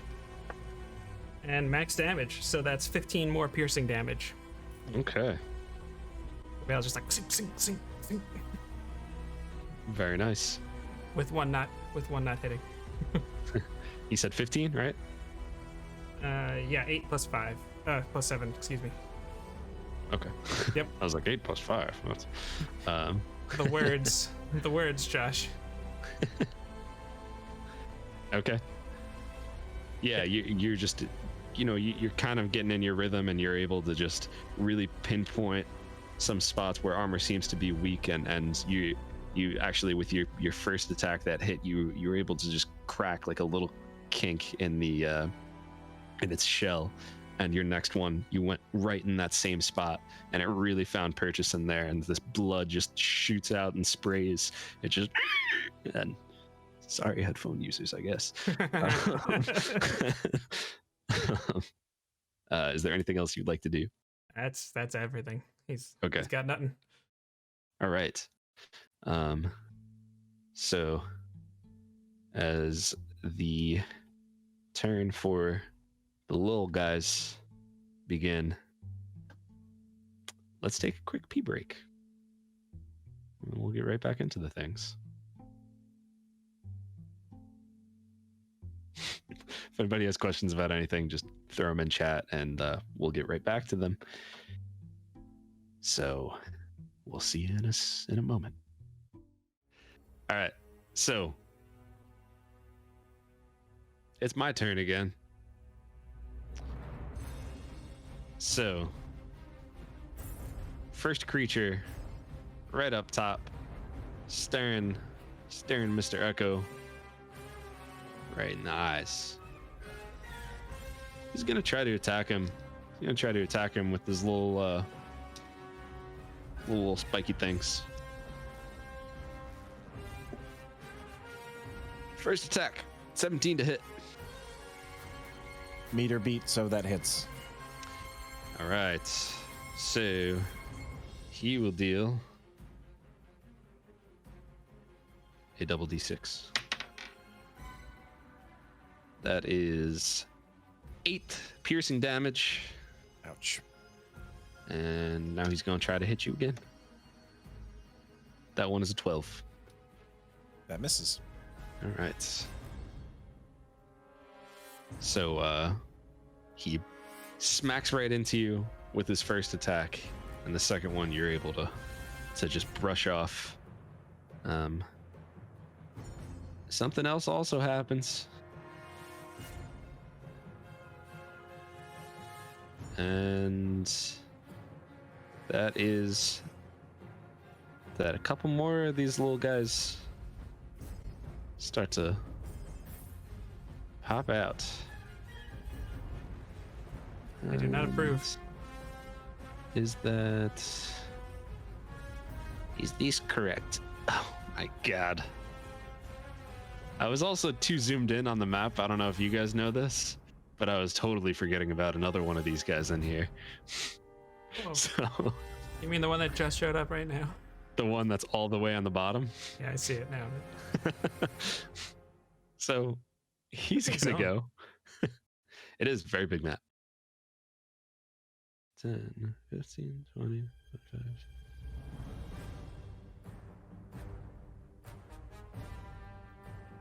$35. He's gonna pop. Oh, actually, wait a second. No, he doesn't have that. He does not have that. So you got one right there. Another one starting to climb down from what seemed to be the ceiling, and another guy popping right up from the floor. And that is it for now.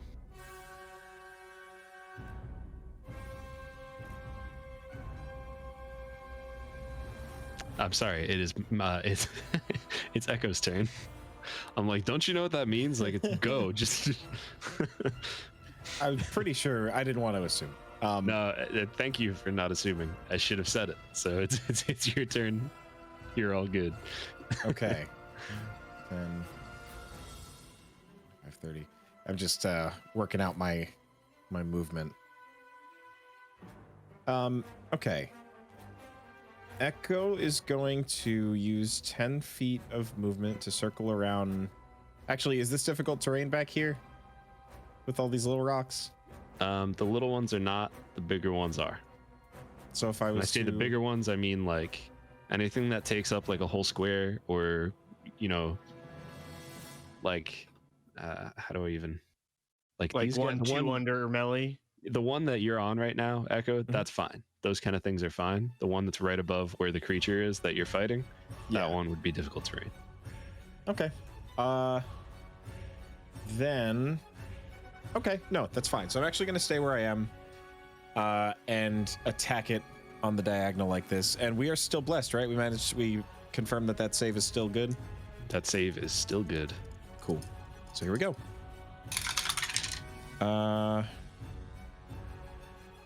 17 to hit. 17. Actually, 17 just misses. That's surprising. Okay. So I guess I'll do it again.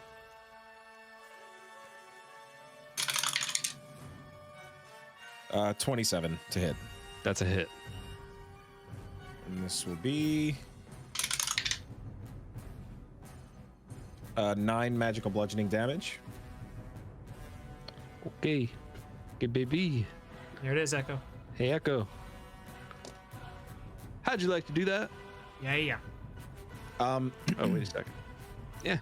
How'd you like to do that? I think this would just be a swift. How big are these things actually? I think that's a fair starting question. So I don't know if we've actually They explained are. that. I have not really explained that. The one that you're fighting, it's actually like right around the same size as you. Okay. As So like its a head- halfling. So its head, or what I perceive to be its head, would be pretty reasonable to Mhm. reach. Okay. Yeah. Not So slightly bigger than you. that's fair. So I think he's gonna, kind of move toward it, and then just reach up and then slam down with his elbow on its head. All right. And it is kapow. It says oof. Okay. Echo will then move down about 10 feet and strike this one. I will spend a key point to do a flurry of blows. All right, do your thing. I will do that.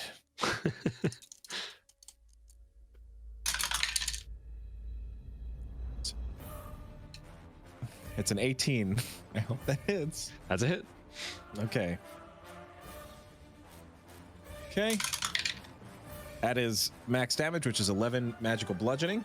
Yeah. Okay. And I would like it to make a strength saving throw. All right. I'm like writing down how much damage you did to it, as if that's gonna matter. Well, it depends on if it passes the saving throw. That's true. Well, it got a dirty 20 on the saving throw, so So, all right. So you said 11 hit points of damage. Yeah. But since I didn't do this to the other guy, I'm going to impose my crusher thing and push him back 5 feet. Okay. But then immediately run up and follow up with the other flurry attack. Do your thing.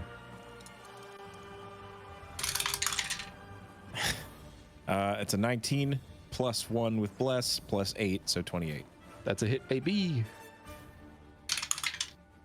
That is 10 more magical bludgeoning damage. All right. And if it is still surviving, then I would like it to make another strength saving throw. It is still surviving. And this time, it rolled a natural 1. Cool. So it gets pushed back 15 feet, just careening into this hole. I feel like this time it gets just Echo just the blowing Wilhelm them all scream. away. yeah, I exactly. hate the Wilhelm scream so much. I hate it. But I it feels watched Willow appropriate. today, and it was there's anything Lucas. There's a lot of them. Oh yeah. Okay. And I think. Oops! I grabbed the boy. Oh no. Okay. I was trying to move my screen around and accidentally grabbed it. Oh. And I think I'll against probable. I might still be within melee range. Ooh, that's tricky. Well, I don't know if I have much of a choice, so I'm gonna skirt back about 10 feet. 10 feet. Yeah, 10 feet. Okay. And I will end my turn. Okay. So the creature will first roll to see if it gets its acid spray back. Oh, wait a second. Don't I go next? Yes, Mac goes next. Sorry. Mac, you go. It's all good. It's all good. Just, I saw your face and I was like, something's not right. And I looked down. I was about to go because since you gave Echo a hard time, and then you started talking, I was like, wait a second. All right. So I am going to attack Beefy Boy right here. What is? So I know you get to do sneak attack with something when something is within 5 feet of it. 5 feet, correct. So you get that. Now, but I don't get advantage, correct? You don't get advantage. I kind of figured, but gosh, that's so close. All right, that is a 29 to hit. That's a hit. Missed a crit by this much. Yes, yes, I did. It was a natural 18. And that is 14 piercing damage. Okay. 14 piercing damage. Yes. All right. As math. Okay. Yeah, as you kind of rip into it with this dagger, you also just slice a little hole into its exoskeleton, and you're able to find flesh beneath, and just blood just sprays out this dark, nasty, greenish color. And all right. And then what I else? am going to run. 1, 2, actually it's 2, 3, 4, 5, 6, 7, and then I'm going to use my bonus action to dash. 8, 9, 10, 11, 12, 13, actually 13. I'm going to stay right there. Okay. And end my turn. All right. Well, as Jake used to say. Let's see what happens. Our big bad over here is going. Whoop. All right. Well, roll to see if it gets its acid spray back, which it did. Don't like it. And let's see.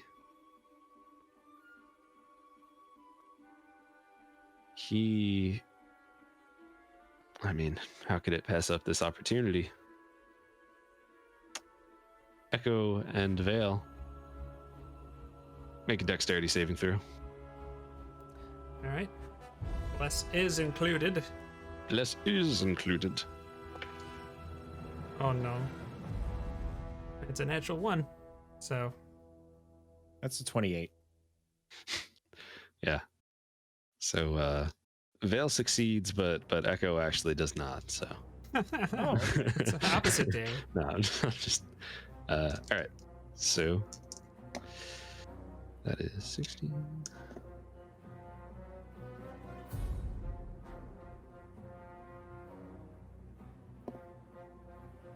That is going to be 24 points of acid damage to Vale and 12 to Echo, as it just. I was gonna say that I was gonna let you finish your description. As it just sprays more of this yellow green bile, and it really just with Vale being so close to it, it really just kind of showers him with it. Echo is. I say you would think it would really drench him. However, he's going to use his reaction to cast Absorb Elements. And kind of the way I see him casting this spell is like when he's doing stuff now, it's almost as if he's disturbing shadow that's in the air already there. It's not like it's coming out of him, but he's like knows how to manipulate it. Mm-hmm. And there's just like a little bit of a shadowy encasing, and he gets covered by it, but it's not nearly as bad as it could have been. Okay. It just takes the damage away. All right. Nice. Yeah. So I'm imagining like this black cloud type thing just soaking the acid and slapping it onto the ground off of you. Yeah. All right. Very nice. And it will end its turn right here, right up front, and that's gonna bring us to Melly. All right. Melly is, what does she want to do? She wants to run 5, 10, 15, 20, 25, 30 to to there. Would those tiny rocks above Mac be rough terrain? Nope. Okay, cool. Now she's going to use 2 more sorcery points. Boom, boom. To cast Aid.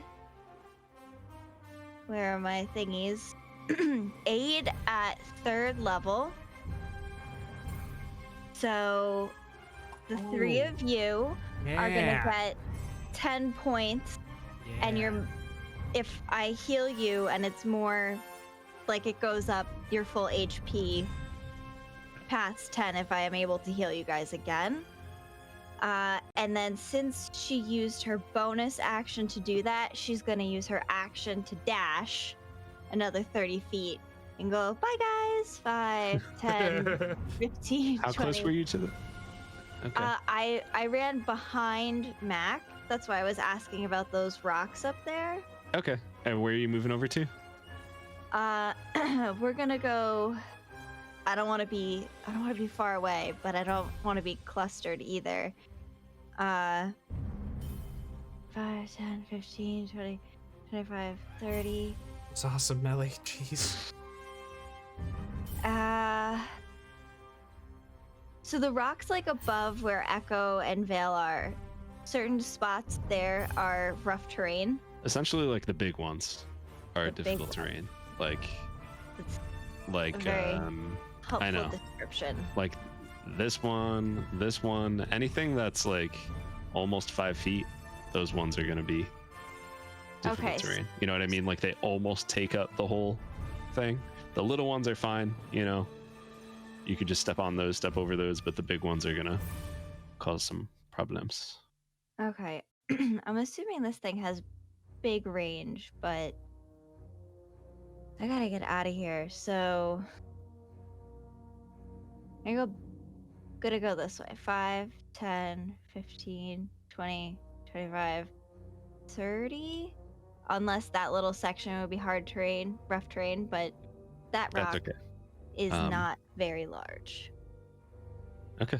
So as you stay, you know, within that kind of like 15 foot perimeter of it, you know, it's kind of just like it has its eye on you, whatever. But as soon as you break past that, it is going to just pick up one of its legs, the one that's right in front of Vale, that Vale just stabbed, and go to slam it down on top of you. And Melly, that is going to be a 21 to hit. Oh, that definitely hits. Okay.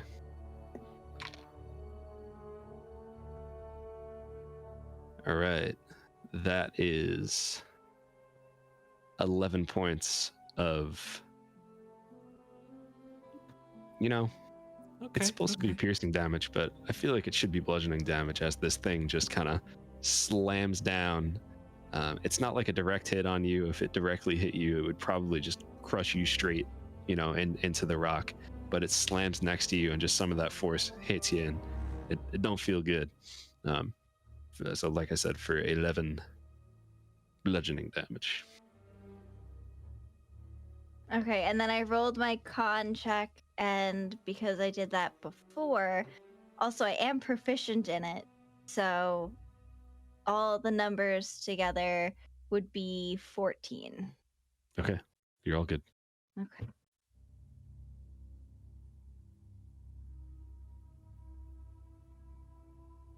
All right, so does that complete your turn, Miss Melly? Yes, that concludes my turn. Okay, fail. Okay. I am going to use another bonus action to cast Chromatic Charge again. I'm gonna go ahead and stick with fire because that was good. And then I'm just gonna keep stabbing away at this thing. All right, do you think? Okay. I'm gonna not use that dice. He rolled a 1, so that's bad now. Okay. Attack number 1. Okay, it was like 17, 16, not so bad. So 18 plus 7 is 25 to hit. 25 is a hit.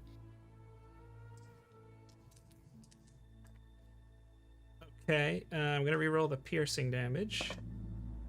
Got better by 1. So, all right, so it's 9 fire damage, and then 4 plus 7 is 11 piercing damage, so 20 altogether. 20 altogether. Okay. Mm-hmm. And then attack number 2. All right.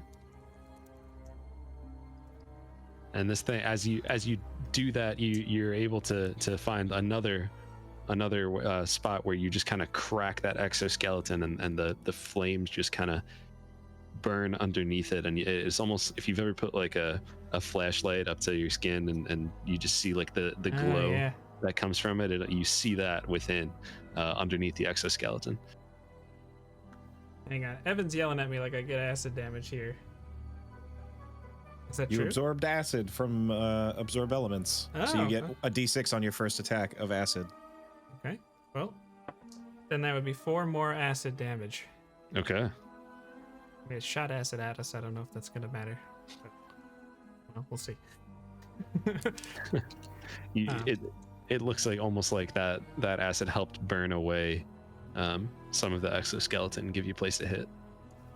Okay, cool. I'm going to attack once again with my second attack. It's another natural 19. Let's go. Are you kidding me? No. All right, another crit. Let's go. Okay, another good one. 14 plus 4 is 18 plus 7, so 25 more piercing damage for this thing. It just keeps going. All right. Okay.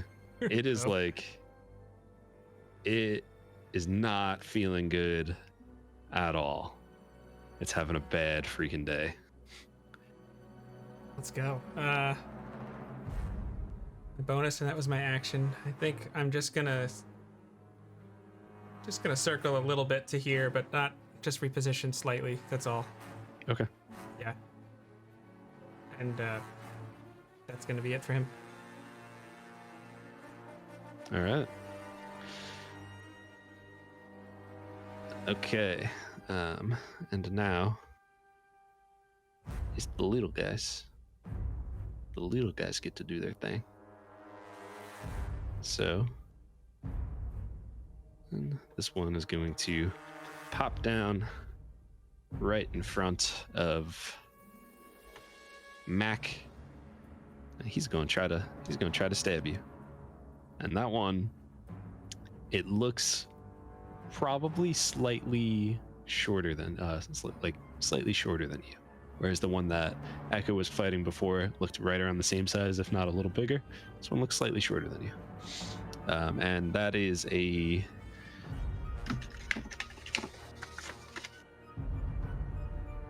That is a 23 to hit. That does hit. Okay.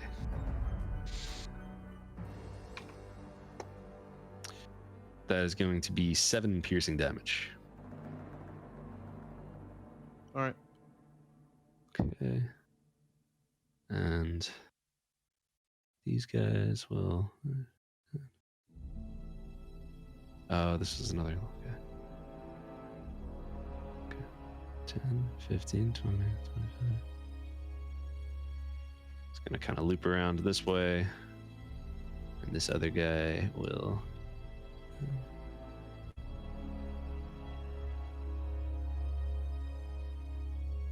Just gonna... He tries to climb on the little cave wall underneath this this massive creature. I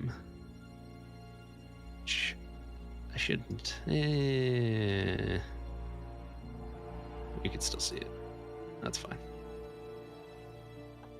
Just know that there's a little guy underneath the big guy currently.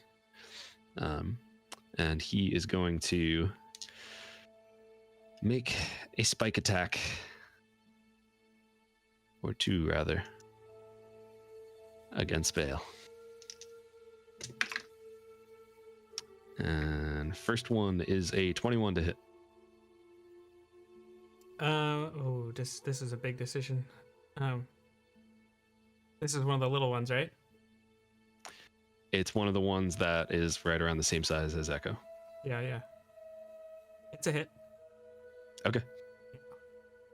All right. So that will be. Where is it? That will be 5 points of piercing damage. Okay. And we'll make its other attack. Try to throw another one at you. This one is a 24 to hit. Yep, that's a hit. And this time it is 6 points of piercing damage. Okay. As it just fires these 2 shots at you. And that's all of them. Vale is bloodied. And just as the little guys finish their turn, beware, headphone users, as the creature reels back and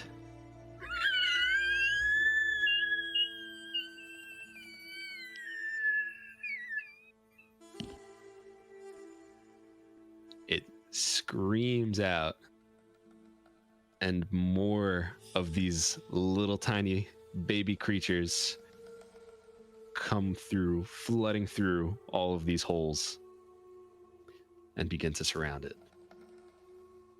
And let me find out how well they do.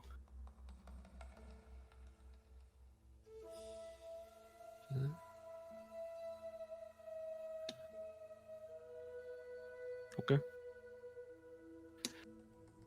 All right.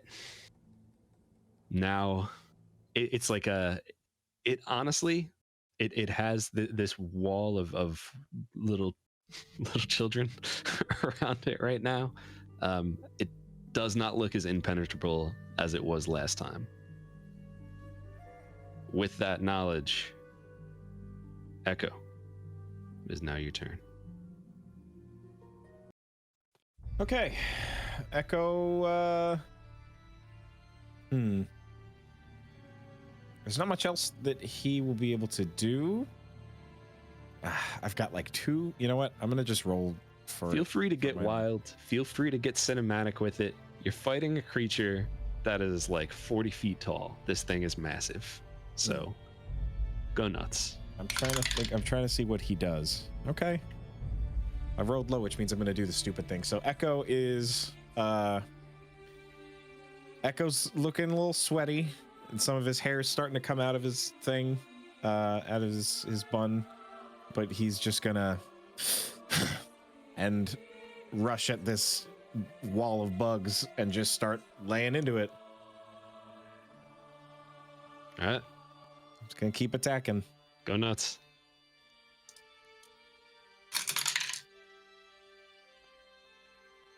It's a 17 to hit.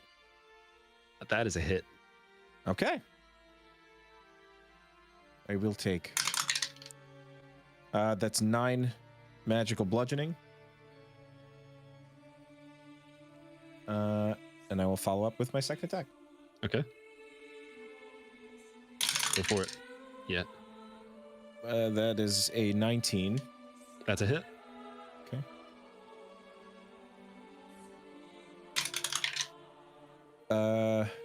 That's 7 magical bludgeoning.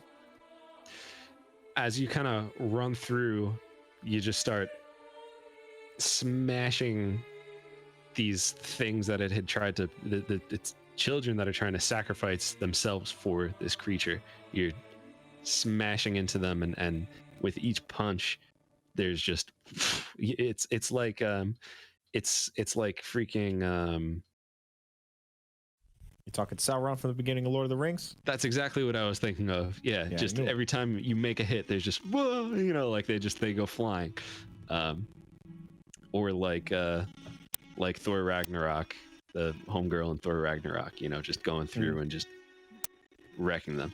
And the wall just pitifully they just fade off and fall and die and wither away. And the creature is now standing Unguarded. Unguarded.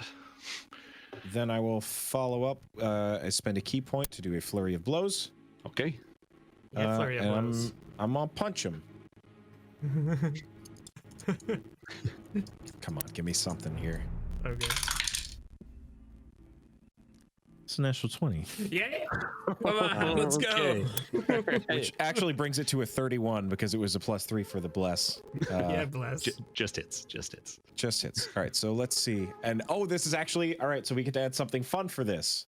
And I don't know if this has even come up yet. When I get a critical hit on an attack that does bludgeoning damage, thanks to my Crusher feat, all attack rolls until the end of my next turn against this creature are made with advantage. Okay. Which means a lot of things for a lot of people here. I'm very excited about that. All right, so let's see what my damage is. I rolled very badly on my damage. So that's only 9 magical bludgeoning damage. I almost want to tell you just to re-roll your damage because I want that to be more. Yeah, I mean, it is what it is. That's how the game is sometimes. It's still very good though. It was. I would say narratively that almost still works though, because the idea being that like it may not have done the most damage, but it like caved the plate in a weird way that like it doesn't know how to move that part of its body very well now. Yeah. No, you have now the leg that was standing or clutched down in front of Vale is now just like it is all cracked, and the exoskeleton is just like falling away, and it's just bent out the wrong way, and it definitely looks like it's losing its footing. And this is not nearly as epic as I wanted this music to be. Oh boy. I mean, I do feel bad. It's like we're killing these things, mom. Yeah, that was whatever it is. that was the creature's mindset when it got more so of a hurt Bambi like that. scene. No, okay. Yeah. Never mind. I will also impose, because it was a flurry of blows, I will impose an inability for it to take reactions until the end of my next turn as well. Okay. But I still have one more attack. And I will do it now with advantage.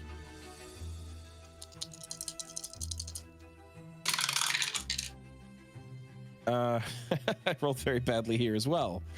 It's 17. 17 actually misses. Yeah, I kind of had a feeling. All right. But that will... Yeah, you know what? I think Echo's still gonna back off a little bit, being a bit winded. So step back about 15 feet. Okay. And that will be the end of his turn. So you're now 20 feet away from it? Yes, but I did just impose that it is not able to take reactions. Yes, you did, baby. Go ahead. All right. Then Mac, it's on you. I'm just gonna literally spit at this worm that just hit me, and then I'm just gonna run at the big boy. Okay. Do I take attack opportunity? Yes, it is going to make an attack at you. And that was an 11.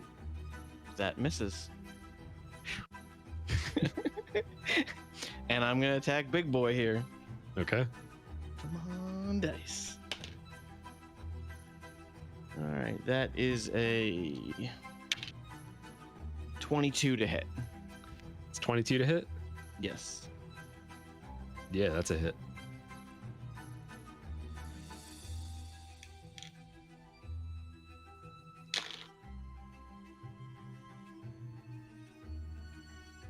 That is 16 piercing damage. 16 piercing damage? 16 piercing damage. Mac, describe this to us. As you run straight up, how would you like to do this? Get wild, get crazy, whatever you want. So like I see a few of its scales, and I just kind of see where its head is, and you see just Mac just run up and like literally parkour up like 2 or 3 scales, jump up and literally just stab it like straight into one of its eyes. Yeah. Yeah, as you just drive it as deep in as it can go. Yep. you run forward, and the leg that Echo had just kind of snapped before, it creates almost like a perfect, not pretty much like a staircase for you to just run straight up, jump at the head, right in the eye, and it just like swings its head for a second, with you just kind of holding on by that eye. Why don't you make a dexterity save for me with advantage?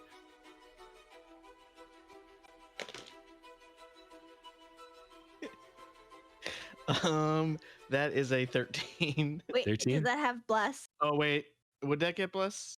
Yeah, because Yes. it's a saving throw. Okay. Saving throws, yep. It's a 16. I It's a rolled 16? a double 7 on my advantage, by the way. So as this thing is just kind of, its head is just flying back and forth as it's screaming out in pain. You're holding on for dear life with this dagger sticking out of its eye, and it kind of falls out, and you start to fall, and it seems like you're falling towards the hole, and you just expertly take control of the direction and land on the ground. You do a barrel roll, and and the creature just as it's shaking it violently, it falls down into the abyss and just kind of crumples, and it is dead. It's very dead. Get back. Now what? Let's see here. 1, 2, 3, 4, 5. No wait, how much did I move? I moved 2, so 5. I can move here.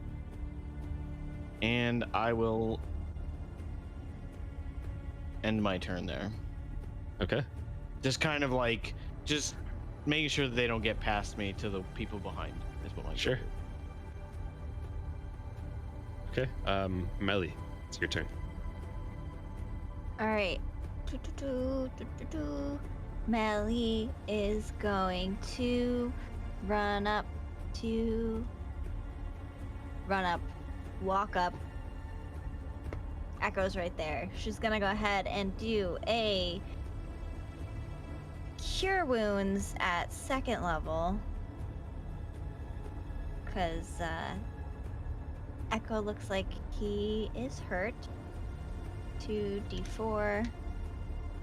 Oh wait, Cure Wounds. Yeah. 2d8. Sorry, my bad. Here we go.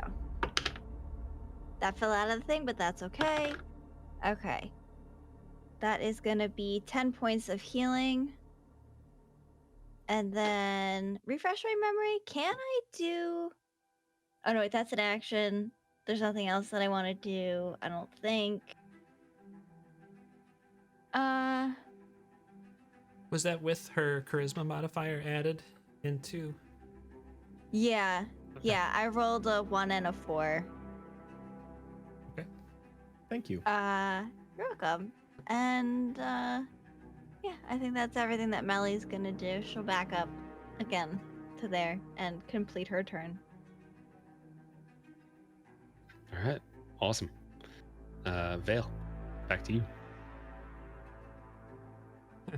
Vale, after getting his last attack in on that thing, just sees Echo come over and just like, pop, pop, pop. I'd like just knuckle this thing, denting it, seeming it gets stunned, and then Mac like stab it in the eye and ride it down to the ground. He kind of is like, yes. He just gonna turn. He's gonna turn and charge after this creature in front of Mac, or it looks like it might chase Mac. So we got 1, 2, 3, 4, and he's going to attack with his rapier. Alright. It's not so good. 2 plus 2 is 4 plus 7 is 11. Yeah, you just get it like right in the mouth, and it just kind of just falls down, crumples and dies. Been banished. Okay. Oh, an 11 hit it? You rolled an 11 to hit. Yeah. Oh, I thought that you rolled 11 points of damage for whatever reason. But I think I missed. That you hit it. No, you missed. Sorry about that. Well, let's see if I'm gonna have my second attack go after it anyways, so don't stress too much about the token. Because that's 24 to hit on the second attack. That's a hit. So, that's a hit. Okay. And then I don't have Hexblade's curse anymore, so 8 piercing damage on this one. Okay. Yeah, you right in the mouth. It's gone. Okay. So I moved 4 squares? Yeah. Vale's just gonna take a step down here and just get ready. Okay. Actually, he's gonna take a second wind with his bonus action. I think that's All right. that's gonna be a good move. A wise decision. Yep, so the D10 plus his fighter level. 9 plus 5 is 14. I'll take it. Okay. All right.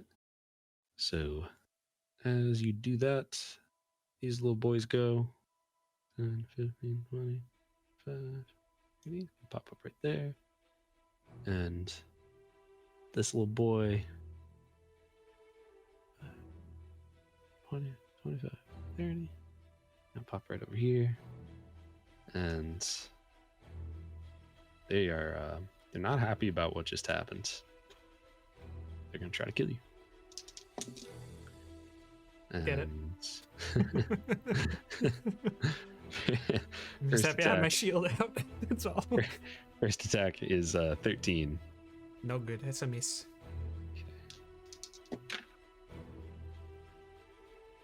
14. Also a miss. One more. 19. Okay. So with his shield, his armor class is a 19, but I'm not gonna use my last slot. You hit. Okay. That was 9 points of piercing damage. Okay. The creature right behind you just kind of smacks into you. Yep. And that'll end the turn. Bring it back to Echo. Okay, so there's those 2 fellas there. I can't really ask if I see any more because there aren't any more on the map. So I think still with that, Echo takes a deep breath after feeling Melly touch him on the shoulder, and that, healing kind of invigorates him. He pushes up his glasses and runs at this fool right here, and just goes for a cross kick across from right to left to see if he can knock this fool in that hole. All right. Do your worst. 15 plus 4 bless plus 8 is 27 to hit. 27's a hit. I think I should give it a hit. That's 7 magical bludgeoning, and he gets pushed 5 feet in the direction I please, which will be right there. I don't know if that's enough to make him fall down, but that's where he gets pushed. Let's do this. He rolled an 8 on his dexterity saving throw, and he falls down into the abyss. Okay. As Echo takes yet another player off the board. And he will run and shout, Mac, duck! Not Mac, I'm sorry, Vale. It's like, Mac's like, Mac okay. ducks. Echo gets kicked in the face. I meant Vale. I mean, yeah. But anyway. If Josh lets me, I'm ducking. Yeah. And he'll vault over Vale's back and kick this fella as he passes through both of their spaces. And let's see what that does. That is a 19. That is a hit. Okay. It's another 7 magical bludgeoning. I can't move him back because I can only do that once a turn. But yeah, I hit him for 7. All right. It is still standing, but All right, barely. then I will. It's saying I'm still alive, but I'm barely breathing. Okay. I hate that I have to choose if it's a flurry before I do the attacks because then I could waste a second mode. I'm gonna take the chance, I guess. Does it look really bad? Like Really, barely really standing? bad. Barely standing. But there's a chance I could miss. I'm gonna use the key. I hate to be that careful about it, but better to be safe in this case. I don't want anybody getting hurt.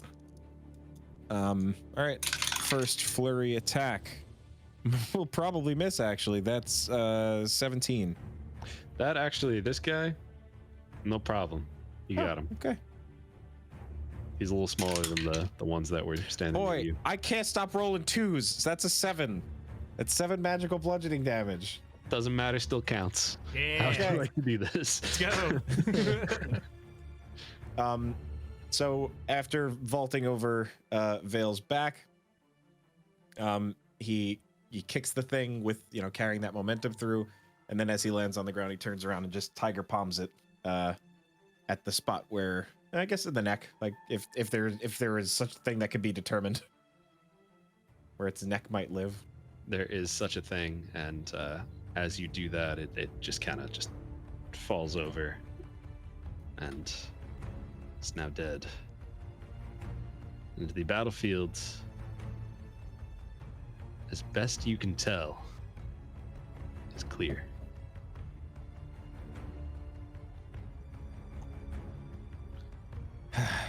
So are we breaking combat, like initiative at the moment for right now? Or are we... Okay. Yes, you may. The minute that I don't see anything left on the field, I'm actually going to run over to Melly. And I'm going to kind of like put my arm around her and go, are you all right? Melly's like visibly like winded and like her shoulders are slumped. I'm okay. Is everyone else okay? Is everyone standing still? We're all right. All of us are all right. I saw you take some serious hits and got a little worried about you. Thank you. I'm still standing too. So, wow. That was the biggest thing I have ever seen in my life. It was disgusting. Me too. I don't think I've ever seen anything quite that large.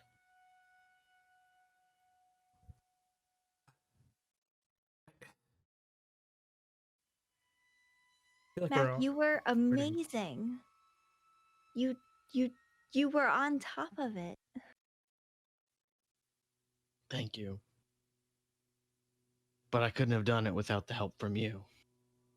I felt the things that you cast, and it made a huge difference. Well, I'm just glad that I can be of help and have everyone's back. It was a team effort. There was so many eggs back there. I think we should do a quick search and just see if anything else is around before we try and rest. Assuming we're all okay for the moment. Val's just like looking everybody up, but almost like in a clinical way. Like, you look like okay. You look okay. Yeah, like that kind of a kind of a thing. And then he just starts to, I don't know if you wanted how you want to handle that, but he's just gonna look around a little bit to just see if he can hear or feel any tremors in the ground, listen or see anything. That's what I was also about to say. I feel like once I see that Melly is okay, I would kind of like kneel down, put my hand on the ground, and then also like listen to see if I hear.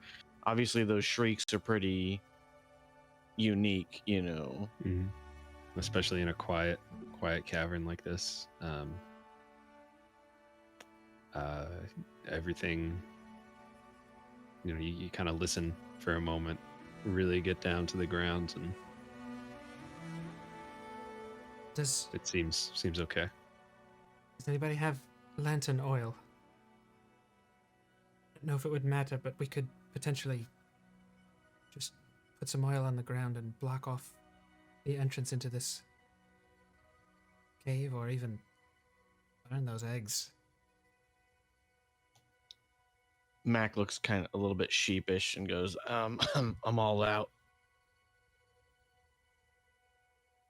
Does Val believe him?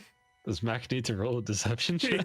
No, that's actually true because I've used both of my oil. Okay. One on the guy that I poured it on, and I forget what the other one was that I used it on. That's why I'm all out. Oh man, gosh. I forgot you poured oil on that goblin. Yeah, I don't know if I have oil either. I don't see it in my inventory, so it's fine. Melly, in theory, would have a little bit of cooking oil. But she's not going to say anything about it. Yeah, I don't...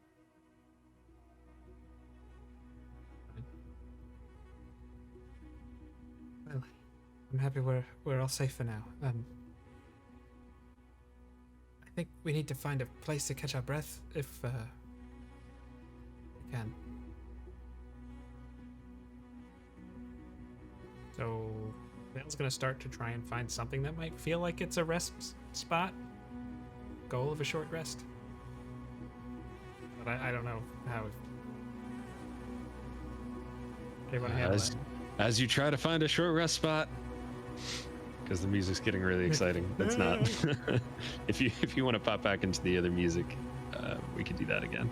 Sure. Okay. We're gonna... Enough of that. I mean, what you're looking for, something that feels safe? Is that? Just yeah. I mean, anything. I mean, these things can burrow, so I don't really know. So what? I guess that's really even a thing. The real question is like, what would make you feel safe? What would you look for? I don't even know. Something where clean lines of sight, I guess. Actually, out in the open might be the safest. It'd be weird to think that, but the spot you're in, I mean, aside from the holes in the ground, it is fairly open. But actually, as you really take in the area, it kind of stretches out beyond what you could see. This room, so.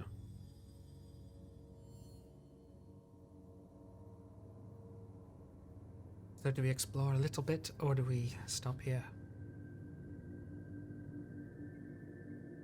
Have Isla check out a little bit, and he snaps his fingers and brings Isla back. You can dismiss her and bring her back as an action. And just have her explore the cave a little bit, just flying around to try and find some stuff, and then report back. Well, I'm glad you didn't bring her into battle this time. I wasn't gonna risk it. I don't have any more uses. What's she looking for? Just any enemies. Any more of those things. All right.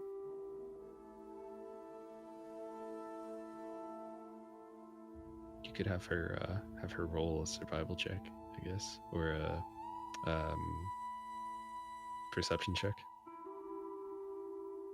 I'm gonna go with perception.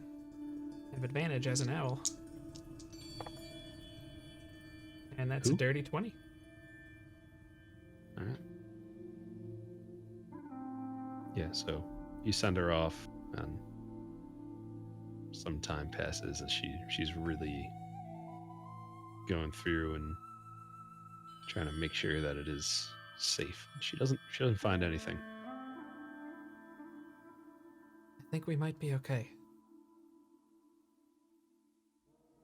As an extra precaution, we could see if we could scramble up on one of these large boulders, just in case anything comes from underneath.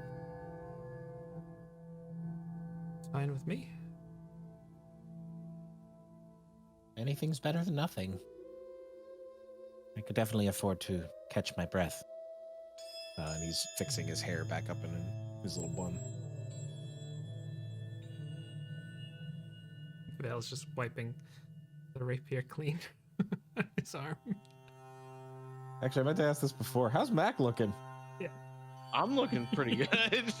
No, what I mean is, are you gooey? Are you gooped up? I may have worm eyeball over my arm and probably a good bit of my. Just let me take a look at that.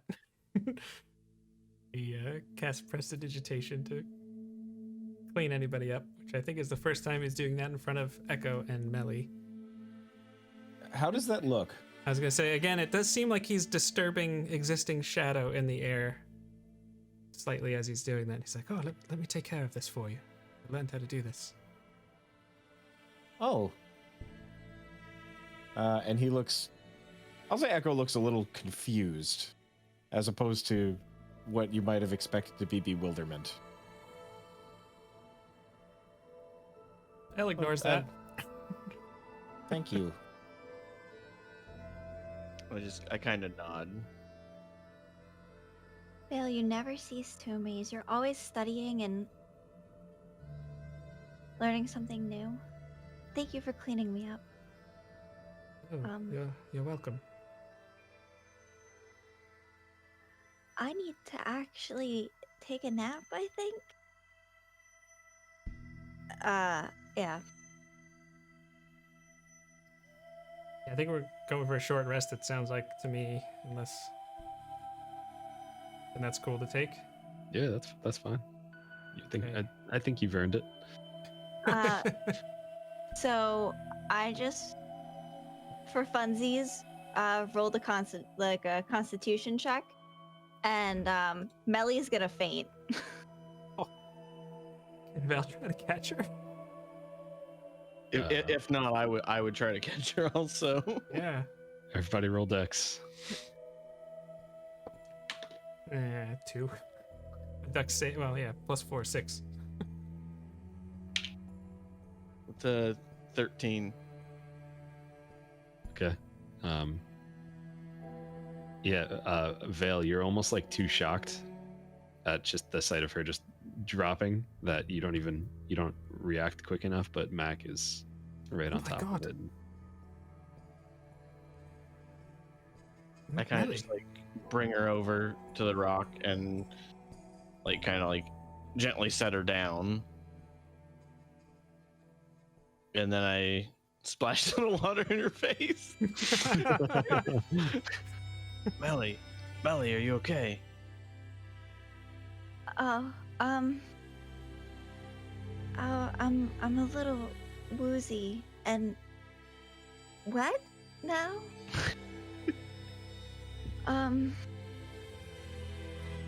Are we able to rest now? I need to sleep. Yes, I think... Yes, you can rest. Alright, Smelly's gonna where I'm guessing we're going up on a boulder or something. I mean, Yeah. are you able to get onto a boulder now, or are you gonna fall off? I think we can stay down here. I mean, now I'm a little bit more worried about you climbing things. no need to risk that. Alright, so Melly will just lay on the ground and curl up in a ball and pass out almost immediately. I'll bundles up his cloak so she can use it as like a pillow.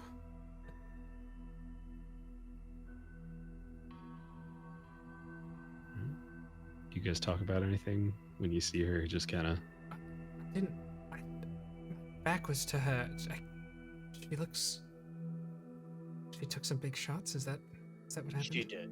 She got hit pretty good a couple times. We need to make sure we can take care of her as well. I don't know what that means exactly, but I think we tend to forget.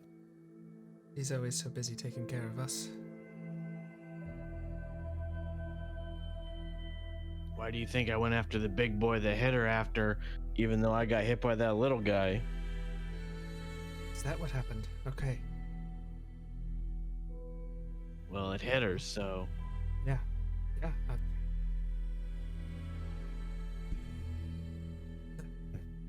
I think she'll be all right though.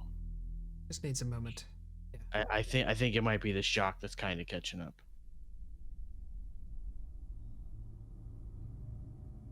Yes, I think so. All right, so I'm gonna use some hit dice if we're doing this. Okay. Do you think? Echo will take a. Actually, he'll probably sit next to Melly. I think what to do his meditation. I was gonna say he would go off and go somewhere else, but I don't think he would do that. Val would be sitting next to her, or within a couple feet. Hey guys, I have a question. Sure. Under short rest for Melly, there's like the hit dice, right? Above that, there's a thing that says Recoverer, and it says favored by the gods, and it says reset maximum HP changes during this rest. What does that mean? So the max HP thing does not really apply here because like you just casted aid and that lasts like 8 hours, so that wasn't long enough for this to reset. But you said it Recoverer and favored by the gods, so both of those things I guess you recover on a short rest, so you get those back. Okay. Like for me it says key and then also has the same checkbox for reset maximum HP during this rest.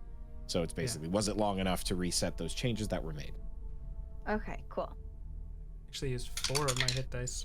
So Max actually not taking a rest, and Max just gonna be standing guard.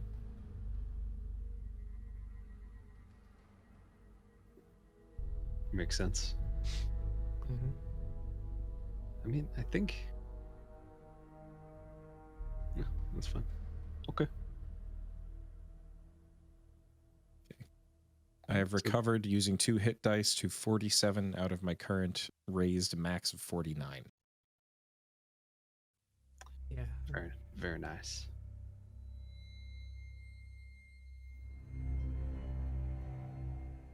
See, the rest goes by with no issues, nothing weird going on. During that time, has Isla discovered another pathway that we could take, or anything Man, like that? it just goes on forever. It seems like Isla just continues. But generally in that one direction that we were. Mhm. Okay. Okay. She flew for like a full hour. You know, that's how long the short rest would be, right? And Yeah. Okay. she has not found an exit, so to speak. Okay. Yeah, Val just tells everybody that. Says, wherever we are, this thing just keeps going. Melly, are you feeling better? Yeah, I'm sorry. I didn't mean to pass out before. That was actually a little embarrassing. Not at all. The worst that's ever happened is, getting hit in the head with a rock as a child, so. Not Different really. than something shooting globs of nasty acid. And I didn't see it, but Max said you got hit a couple times. Yeah, it, was terrifying. That's for sure. But I'm very happy that everyone else is okay. Have we figured out where exactly we need to go from here?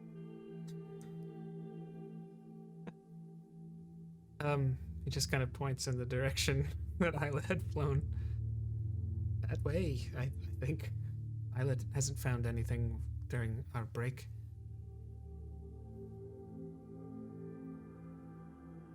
Kind of shrugs. I wish I had better news for you, but Sounds like we've got a long trek ahead of us. I think so.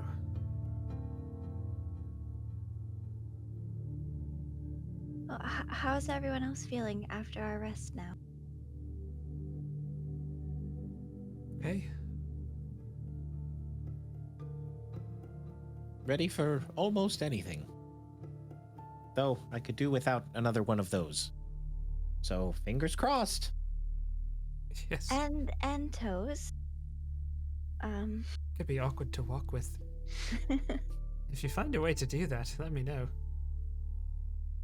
Just curious about things in general. Anyways, he just starts heading in the other direction. His face turns a little red.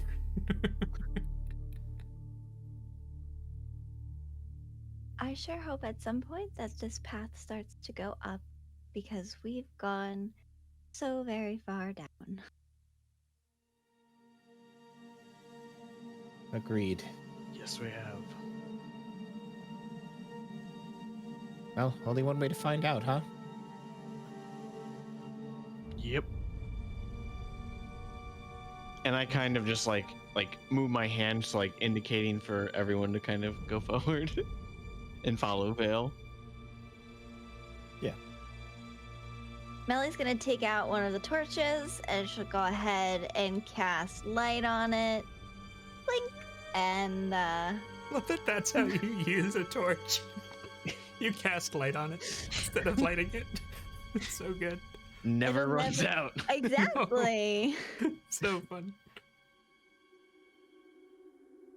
All right. Okay. Whoever is leading the way, make a survival check. Is that Vale? I'm assuming that's the kind of motion for you to lead. I guess it sounds like that's the case. Make a Well, survival you check. started heading first, and I wasn't gonna let Yeah. Melly be last, so I'm not in the lead at the moment. I certainly would not fight any assistance. Oh, I was gonna say roll with advantage because Isla is kind of. Okay. That's an 11. Yeah. So you continue on for probably another hour and a half, and it just seems to be endless. Say make another one, also with advantage. Unless If Melly notices that like it seems like there's something Vale's not picking up on, she would point it out very gently. If you want to do separate checks, it's fine, or however. Yeah, if that's okay with you. yeah, go for it. With the advantage, the highest I got on that one was a 10, so.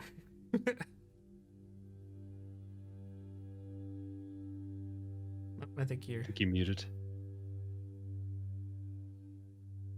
Melly didn't roll that much better either. She got a 12. Okay. So another couple hours go by as you're going through in this cavern. It's very dark and starting to be very cold too. Aside from the it's cold too, but then the darkness aside from the light that you were getting from Melly's torch. Every footstep you make through the cave just echoes through. You hear just every now and then of just sounds going through the cave and everything, and almost get a feeling of like that was me, my virus and threat protection. Almost get a feeling of like maybe like loneliness, and then you're here and there is nothing.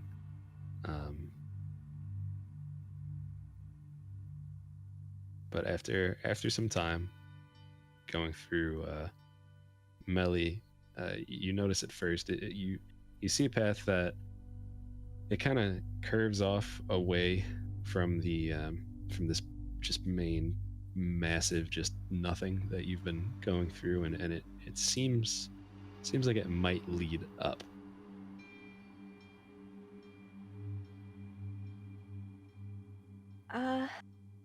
I think I see something. It's still so dark in here. But it looks over there to the side like there might be an actual path. Molly will hold the torch in that direction. What does everyone think? Should we? I mean, we could keep walking down here. I'm not even sure if we've been walking in a straight line though. Anything to get out of this would be preferable, I think. Good job, Melly.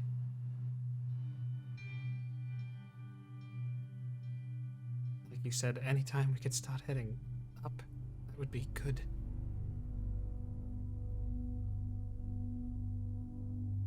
All right. At this point, I've gotten up to 797 bottles of meat on the wall. Starting to get a little old. You didn't even think to pass it around, Echo. Oh, I could go for a bottle of mead. Could go for a Radler. Yes. I could go for seeing just a little bit of actual sunshine. Well, maybe this is where we'll find it.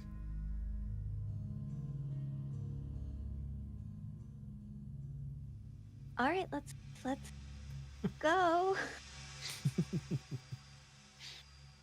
Melly will walk up the path. Okay. Yeah, as you continue on up the path, it's at first it's good. It seems like it's going straight up, and then it just kind of curves around and goes down a little bit, and then back up, and it's a little windy and kind of weird. But as you spend probably like another hour or so traveling through this, you're all starting to get a little winded going through, and there's a sharp incline going straight up, and keep going, and as you go through and make it out of like the small little tunnel area that you've been going through, it seems to open back up again, and there is just more nothingness, but you do see a large stream, body of water, I don't know what you would call it, inside of a cave, but there is a body of water right nearby, and it seems to extend out pretty far. But do we like hear running water too? Is it like trickling? It seems kind of still.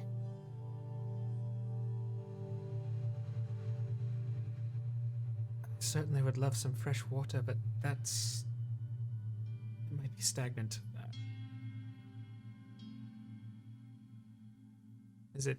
Did we get over the incline? Yes, you did. When you reached over, okay, that's when it opened out. There's the water, gotcha. And it definitely has some sort of movement to it. It's just not like I don't know. It's not any sort of like. It's not like there's a strong current or anything, and it's just is. Okay. I think we could all use a fresh drink. Melly will rustle around in the bag of holding and pull out her largest pot. She'll walk over. She's gonna make an observation. That's not how you say that in D&D. She's gonna look around for animals or creatures. Perceive them. Okay. Roll perception. Okay. Oh my gosh, this is terrible. Every time. every time. She's not very good at perceiving. That's an 8. You don't really notice anything. I mean, just with the way you've just been wandering and it's just so much of the same thing.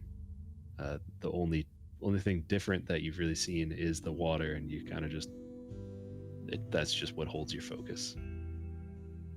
It's just like a pond-ish like thing. Mm-hmm.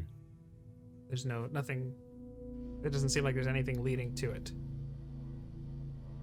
It doesn't seem like there's anything leading to it. Okay. Is it clear? It is fairly clear. Dale's gonna just touch it with his finger to see the temperature. It's cold. Okay.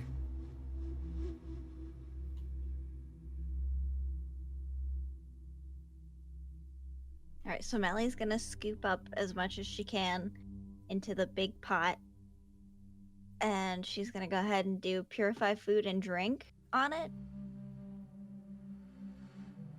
So like you'll see like glow come from her hand, and then like dissolves in the water, almost like dissolving salt or sugar. Well, it might not be much, but this water is okay to drink now. So if there was anything in it, it's okay now. Thank you, Melly. Dale just takes a big old gulp. That's amazing. Thank you. Echo will dip his water skin in there, try to get some without taking too much. Mac will drink some also.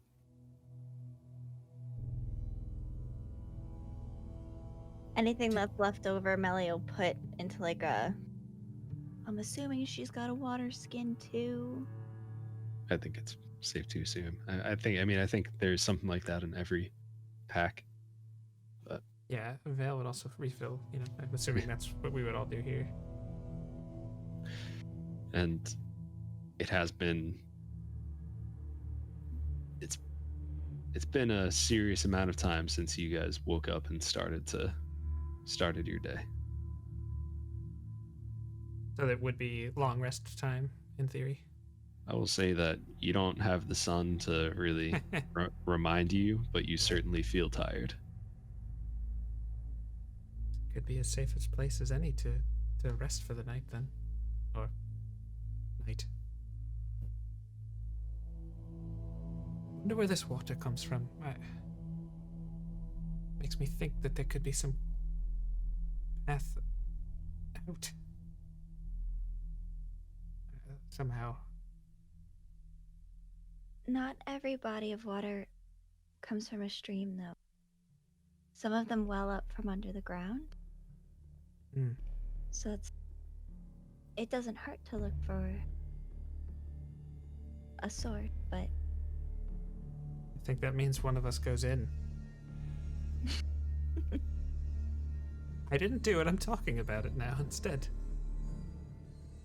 Progress.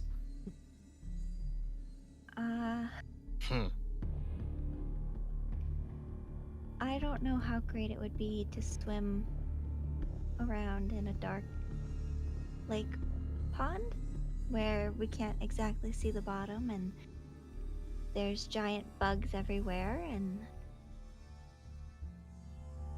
you could cast light on a rock and drop it like you did in the river in the forest. Might alert something that we're here too, though.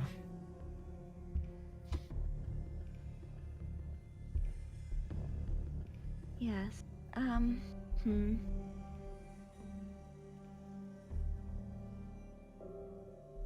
What do you both think? And Val looks at Echo and Mac. So was there not a way to continue on, or was this like kind of like a dead end into the water kind of a thing? There's some more like open space around, and then there is also just there's a wall, we'll say, at like the far end, and the water in front of it. Maybe like the wall probably goes like 60 feet from the shore to the wall, we'll call it, to the wall of the cave. And then there also is just more open space on the other side. Not the other side of the water, but the other, like... Can we see a ceiling? Side. You do see a ceiling. Okay. I'm not gonna lie, I would kind of prefer to continue on in dry land unless there's not another option. Perfectly reasonable.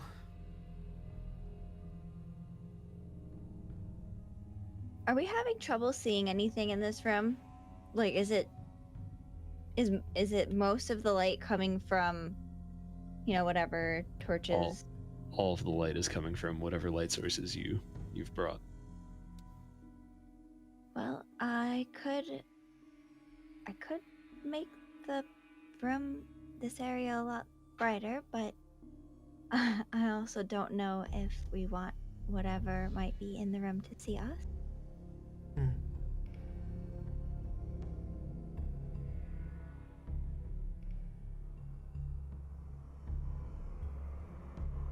Right, well, maybe we'll just rest here and just go from there.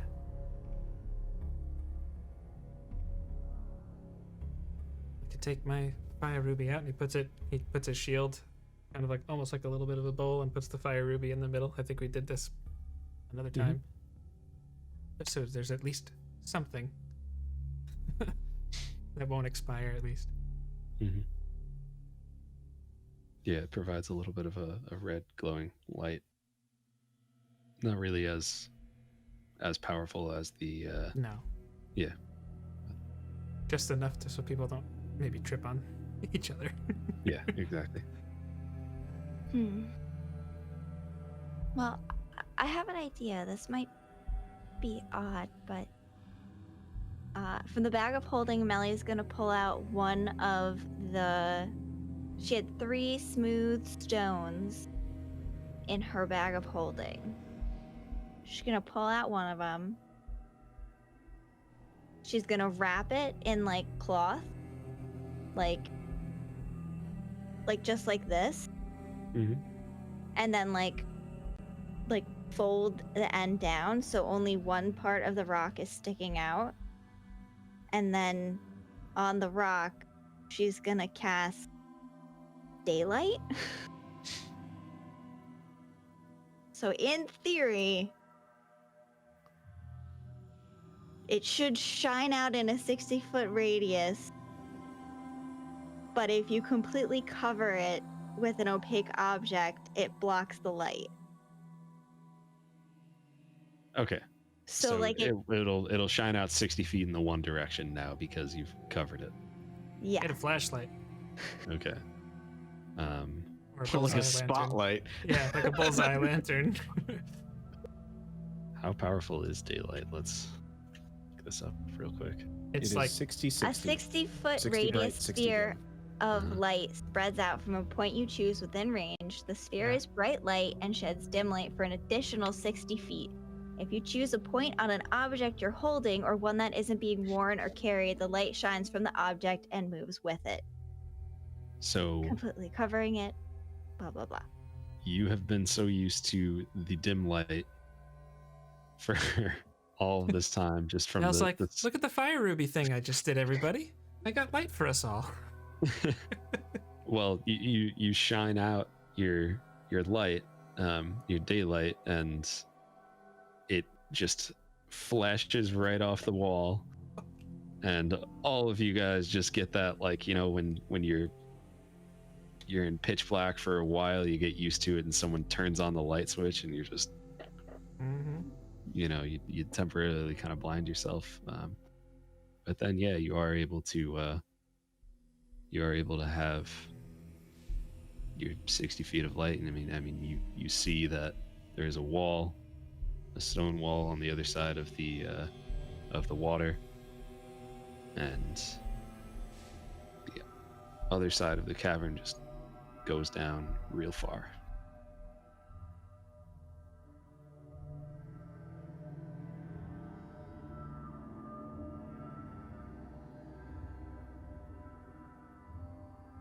Well, that was a little more uncomfortable than I was expecting it to be. I always forget how bright this ends up being.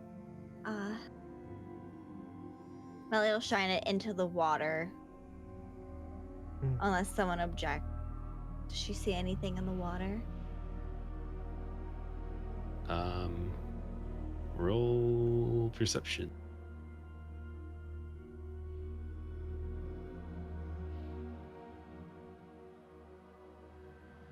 That's it. I'm not rolling anything anymore. That was a natural one. Oh no. Well, he's not sure if there's even water there anymore. Like, where did the water go? Roll. You could roll with advantage because of the light that you have. 9. I mean, I'm sure we're all curious. You, you think that, you know, it was kind of hard to see. It was pretty quick, but when you shined the light down there were some like silvery looking fish, almost like opaque, that kind of just, you know, like scattered in different directions. Not a lot of them. It was very fast. They did not like the light, it seemed like.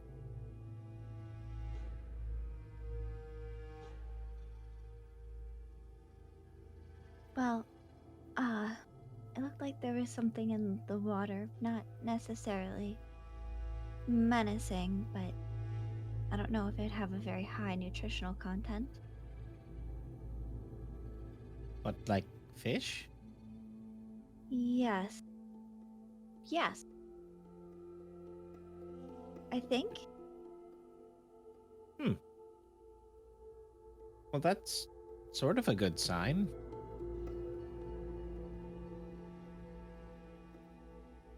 Wouldn't it be more likely that a body of water with fish would come from somewhere that could sustain life?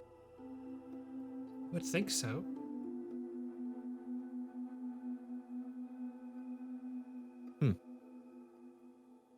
Does Vale know anything about either that and or fish that live underground? No. Okay, yeah. I was gonna say, I'll just throw it out there. Did they look familiar at all to Melly? Being from the Menagerie Coast, seeing fish, They did not. They did not. Okay. I sent you some pictures in chat as to Oof. what they look like. Oh, okay. That's a little creepy looking. Neat.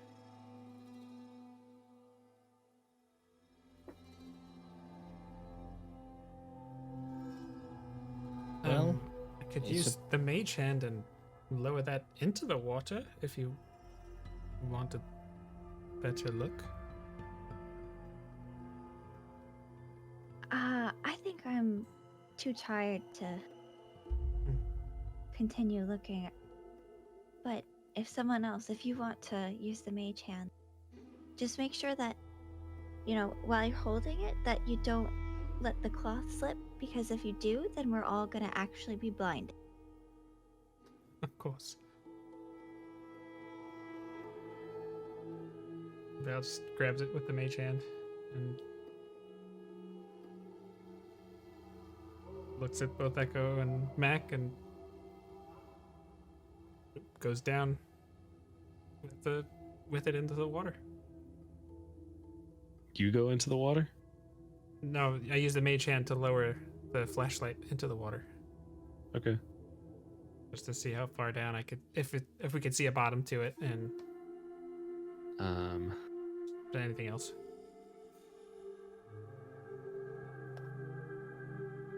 Goes down 60 feet. Hold on one moment.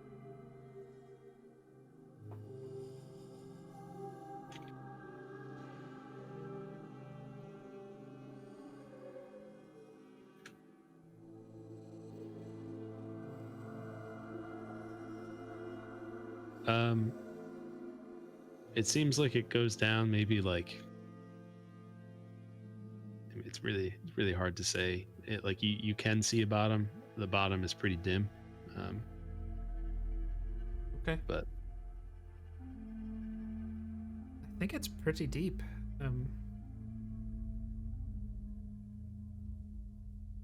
Good thing none of us are wearing heavy armor. I'm not saying I'm going in there. I'm just saying in case someone falls. Anyways. I think it's time to rest. Agreed. Yeah. okay. Set up to rest. Okay. Are you guys down to go like another 10 or 15 minutes? Mm-hmm. Sure. Okay. All right. Then let's just take one quick break, and I'll be right back. And then we'll get into the events of tonight and tomorrow. All right.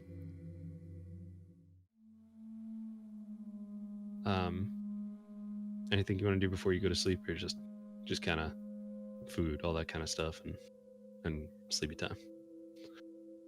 Standard stuff for me. I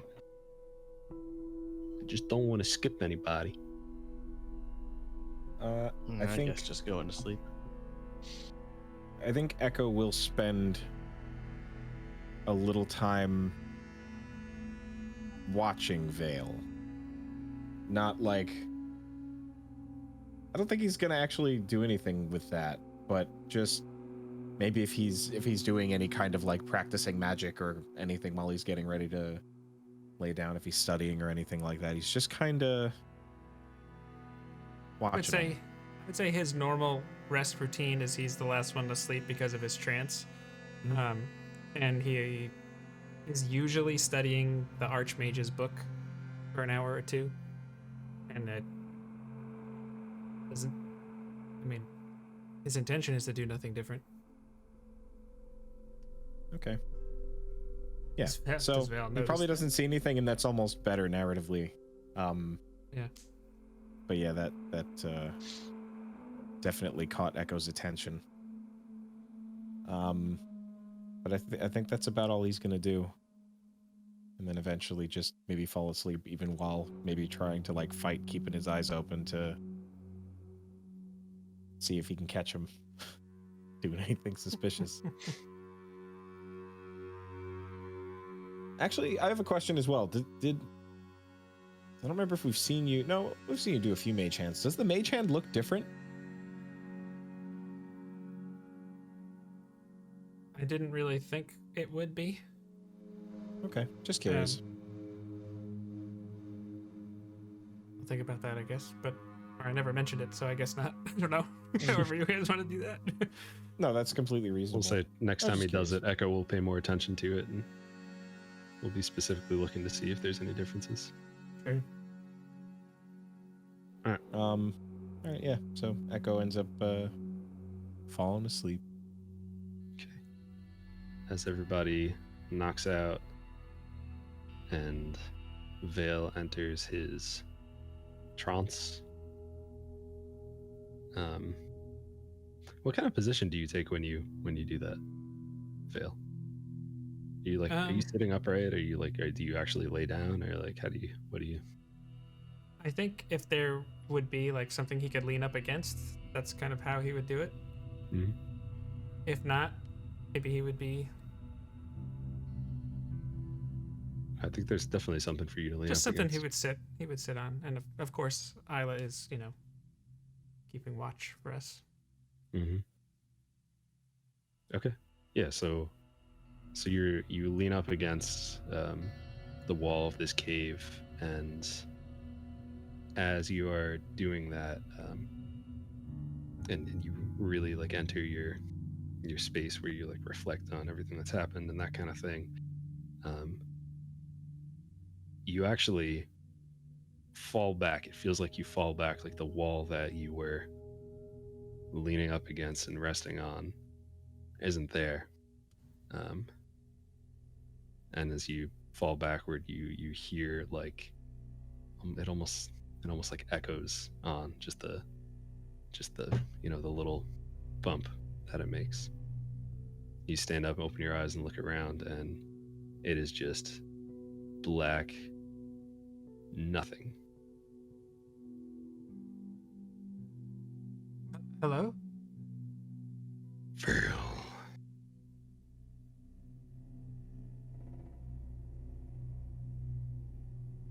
I would say your name, but I'm afraid I don't have it. Are you not satisfied with our deal?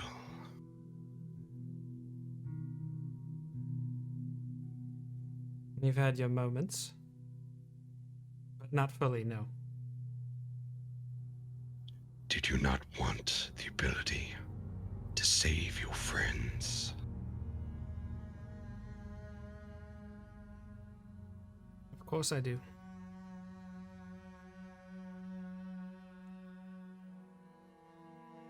You could have died back there, but you didn't. You could have died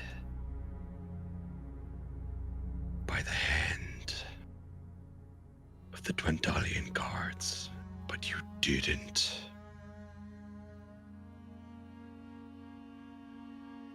That is true.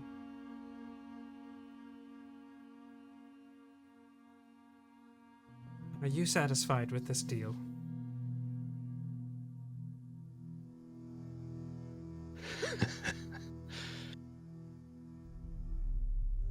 I do not answer to you or anyone else.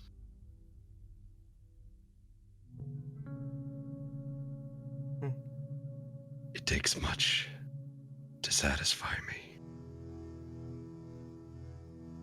You are very promising, however. The Kurthiks in this cave, they're not the most dangerous thing here. Not the most dangerous thing that you'll face if you continue on.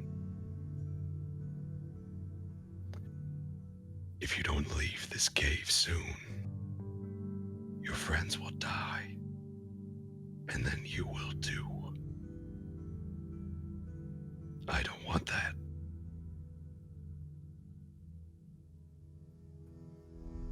Why? What will happen to us?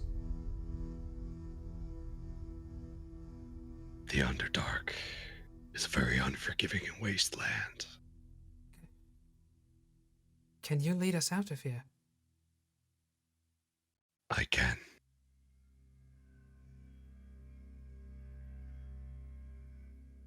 Do you want me to? Do you want to continue with me?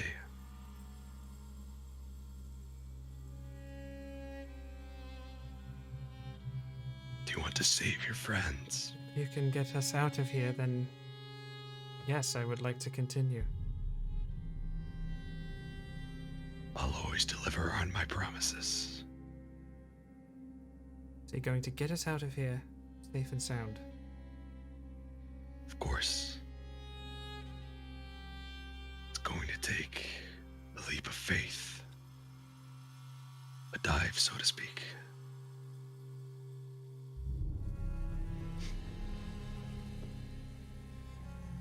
You want me to go into the water?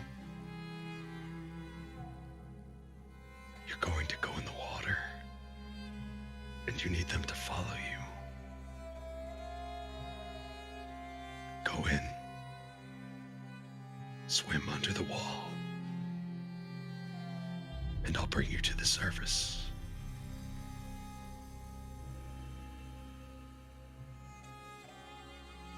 All right, I'll do it. Good. There's much to be done. Al just kind of squints and cocks his head to the side. Thank you. You're welcome. don't forget this act of kindness. I will always deliver on my promises. We'll meet again soon.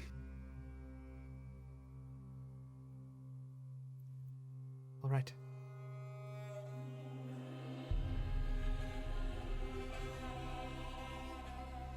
What is your name?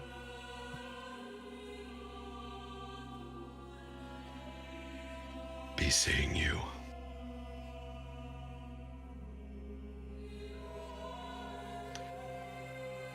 Melly, make an insight check.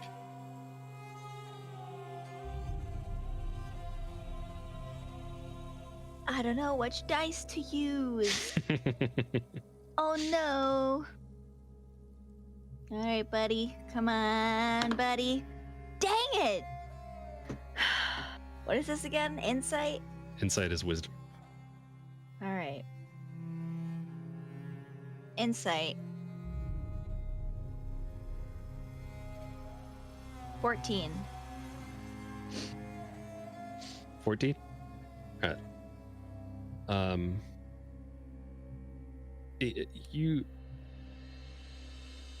You have some bad dreams, Melly. Like, not anything specific, it just feels like dark and cloudy.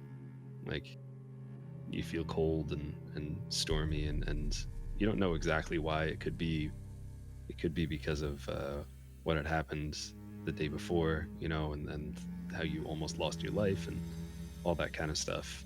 Or it could just be the fact that you're all cold and alone in the cave. But you all wake up.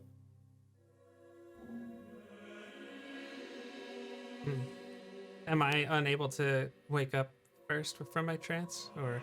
Oh, I'd say you wake up first. You actually you open your eyes and you're still leaning against the wall, and you look and you see everyone still resting.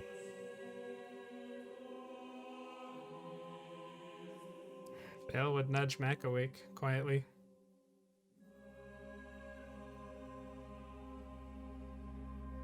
What's up? Is there something here? He would just have his finger over his mouth. I know how to get out of here. I have inside information. He just nods. I nod back at him. We have to go in. And he just points to the water. There's a wall underneath it. And if I can get everyone to follow me, he says he'll get us out of here.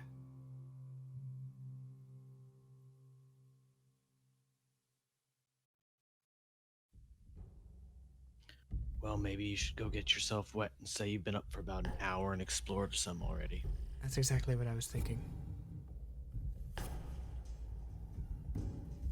I'm gonna And do. I'll I'm gonna go be see by if there's the a water wall. also. I'm gonna go see if there's a wall underneath, like he said. So, Vale doesn't take his pack or anything like that. He just has his. He has no weapons on him, but he just winks at Mac when he does that, and then he.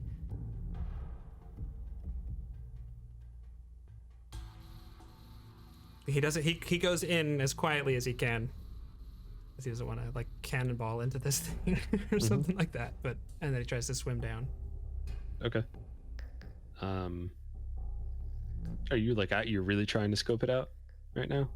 I mean, if he thought it was roughly 60 feet, he's gonna see if he can get to the bottom and see a wall. Okay. Roll survival and stealth. Survival and stealth. Yeah, stealth because you were trying to not make a big noise when you got in. And Stealth is a natural 20 Okay. for a 27. Perfect. Survival is not bad. 15. Okay. Yeah, you're able to make it down to the bottom, and it's. I mean, do you have any? The only light source you have is the red, the gem, right? I have dark vision, so I do see. Oh, you do have dark vision. Yeah, Okay. it's like dim light for him. So you could see that where the wall was, like how that there was a wall 60 feet back. You could actually like see past that as if you keep swimming that direction. Does it look like it's just something like you go under and then you're on the other side of it?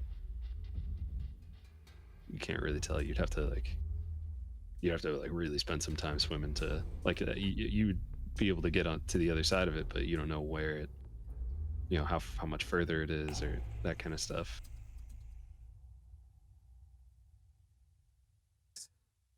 Vale is going to come up. You also feel a gentle reminder of it. You think this is not something you could do alone, and he said it was going to take some faith. So yeah.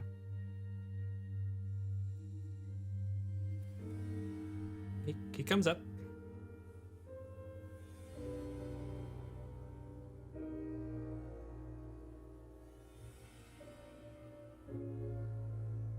He comes up and he just looks at Mick. There's a wall there.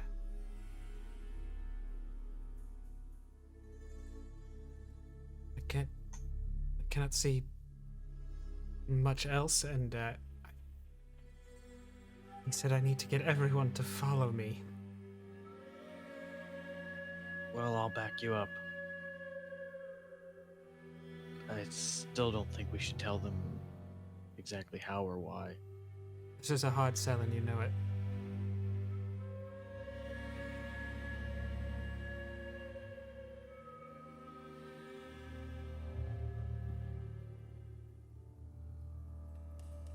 Do you know of any spells that would give you vision down there?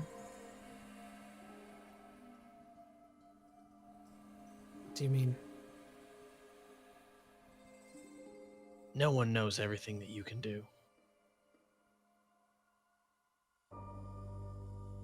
It doesn't mean that you didn't explore it with your mind somehow.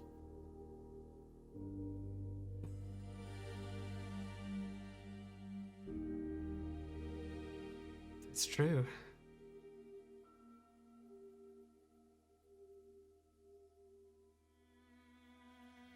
Did I feel any different changes in the current when I was down there? Like, was there anything moving or no? Didn't hear you, but your head shake was a clear no. it's hard to say. And as you guys are trying to figure this out, I'd say Melly and Echo awake. And Vale's like, see oh. Vale soaking wet.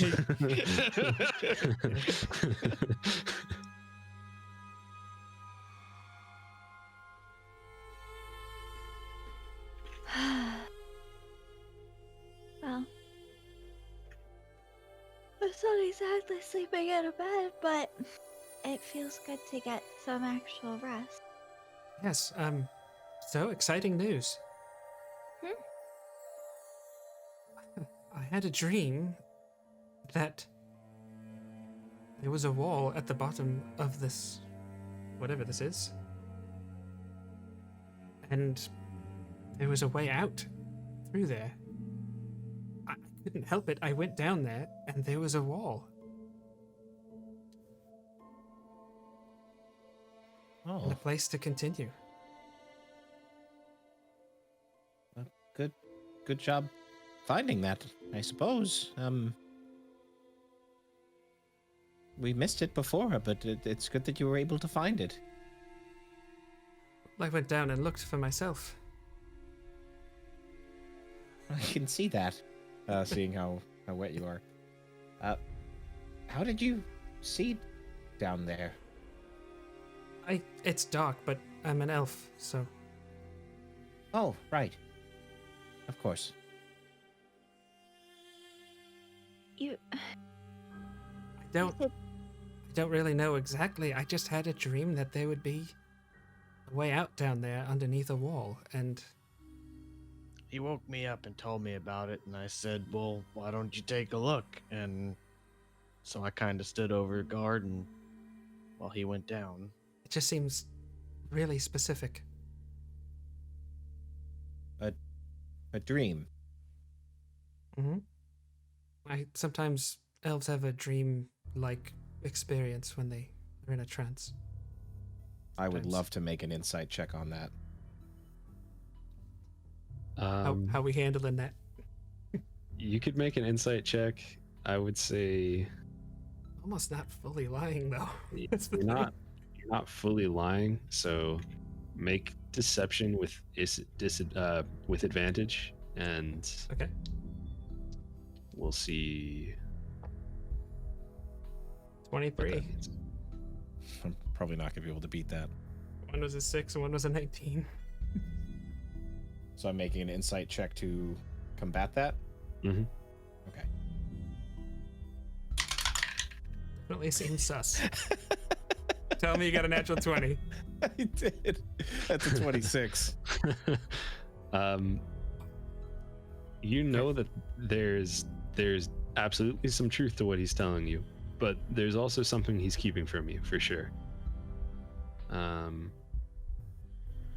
But I mean, actually, which part of that were you inciting to? Just the whole. Specifically, I guess it was more like, I guess the way I would take that is, I've heard of that being a thing, but is that really where this came from? Like that sort of a thing. Like I'm basically trying to connect the dots with the. So Echo's line of thinking is this: that has never come up before. We have been traveling for this long, and that has never come up. All of a sudden, Vale's magic looks a little different. And Melly is the only one who has had dreams about things that have specifically pointed us where to go, and that was someone talking to her. And Yeah. not that crazy of a leap. These are the dots that Echo is trying to piece together. Yeah, you know that he probably did have some sort of dream, but there's definitely something more to it than what he's telling you.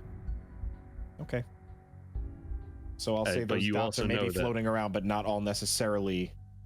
Not all necessarily connecting, which is and I would also completely say, with that insight, you know that he genuinely believes that this is the way to. Right? I'm assuming that Vale does genuinely believe That was but- way too specific. Yeah.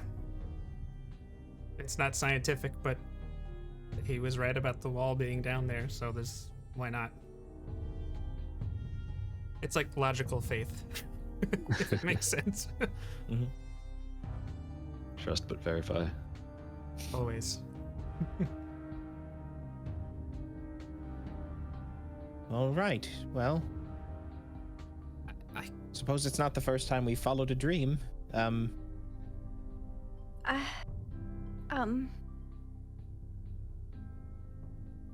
had dreams last night too.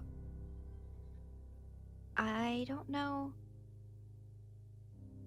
what they were about. It certainly wasn't as clear as your dream, Vale, but it was unsettling and dark, and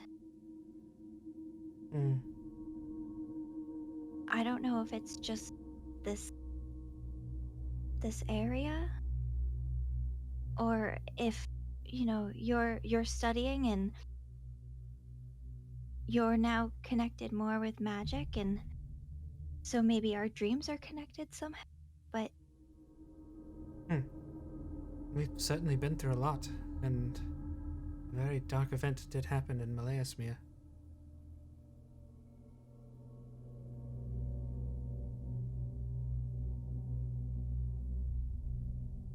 you're certain that this is the way out? How? I didn't know there was a wall down there, except the dream. And then it was there when I went to check. So it pretty much means that there's one of two things going on here. Either it is some sort of magic that is guiding us out, or it's guiding us to something. But at the moment, we don't have much else to go on. We could be wandering around here for months, or until we run out of food. Yes, and I don't think that that's a viable option. I think if we stay here, don't think we can keep beating the odds. And whether it takes us to something good or bad, it's a lead. Well, I definitely don't want to stay down here, but I also don't like the idea of sticking our whole bodies into a hole instead of just our hand. You're not wrong there, and I realize I'm asking for a leap of faith, if you will. When you say that, you see Mac flexing his hand a little bit.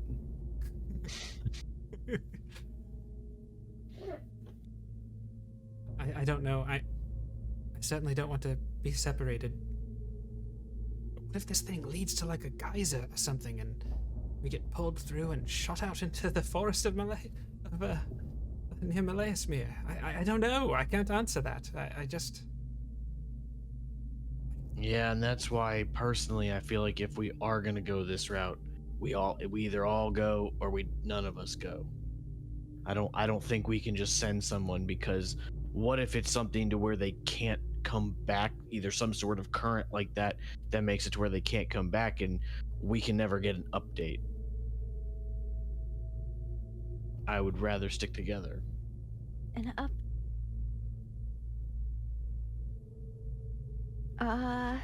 Dale starts getting his packing gear and stuff on. Question for the DM. Mm-hmm. Melly has had 3 smooth rocks in the bag of holding since the witch's hut. Are 2 of those sending stones? I think we did say 2 of those were sending stones. Okay, cool. Well, so these might have come in handy earlier, but we have these rocks. Melly will pull out the sending stones. These, from what I've gathered, will let us communicate over distances, but only once a day, and you only have 25 words. So, Okay. I'm not saying right now is the time to use them, but if we did want one of us to go ahead to scope out what was over there to confirm, because we also don't know. There's a wall, and you had a dream, and we got out, right? That happened? It was all of us, but yes. But sometimes dreams bend things, and I know that probably sounds silly coming from me, but anytime I've had a dream, it's always come from someone, and they've always been very specific. And I just... While I don't want to die here, I also don't want to get to the other side of the wall, and there's nowhere to go. That would suck.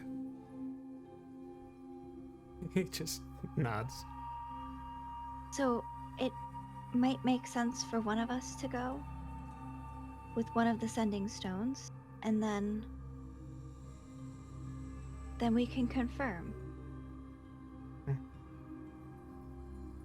We're not splitting up.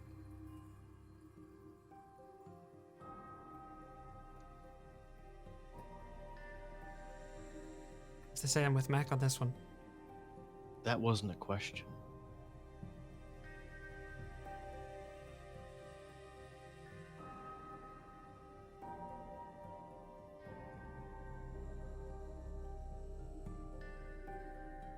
Val just continues to get his gear on. And batten down the hatches on everything. Max starts putting his gear on also.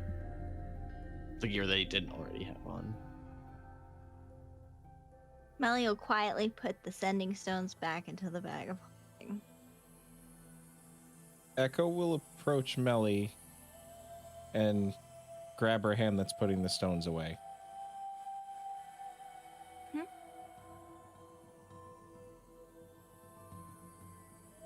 Why not? Why not what? Mac? Why not? Everything that we have done together as a group. When one of us has been separated, everyone in the group has gone to find that person.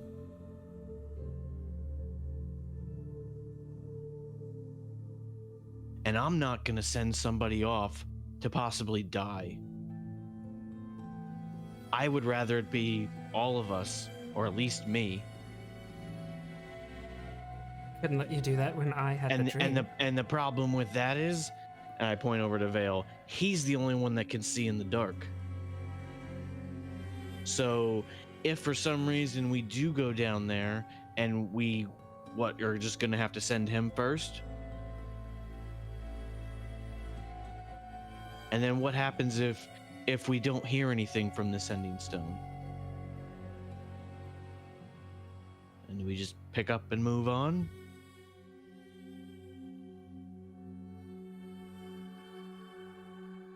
The alternative's what? We live by the group, we die by the group.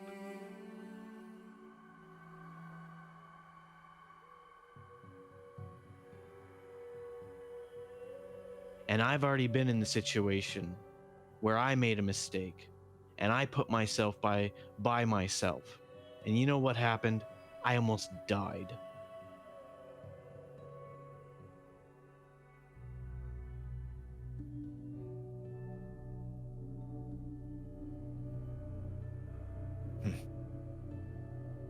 He'll let go of Melly's arm.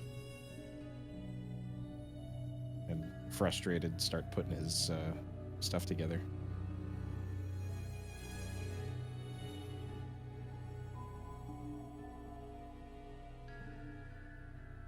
I walk over to Echo.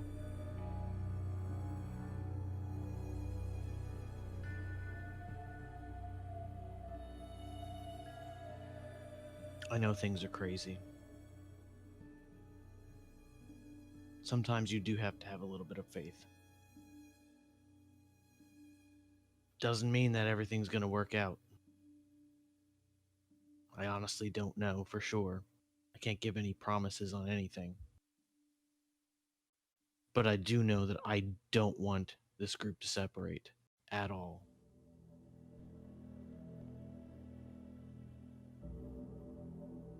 I know. You're right. And I was planning on waiting for a better moment for this. But honestly, I don't know if we're going to make it out of here. And at this moment, I kind of reach into my bag and I pull out the piece of the staff that I had picked up. And I said, I was going to clean this up for you. I could tell how much it meant to you. But I wanted you to know that it wasn't completely lost. And I give him the piece that I found. His eyes go really wide and immediately well up. Is this, It's the only part of your staff that I saw, but I couldn't leave it behind. Again, I wanted to try to clean it up a little bit because it's still some burnt edges on it, but I kind of don't have any supplies, and I don't know the next time we're going to be in a town. As you're talking, he interrupts by just coming right in and just hugging you. I kind of like pat him on the back a little bit hard.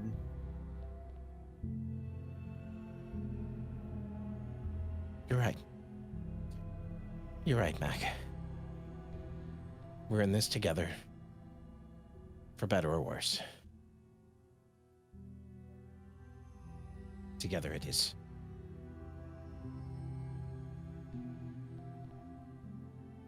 Thank you. It's the least I could do. Saved my life many a times, in more ways than one.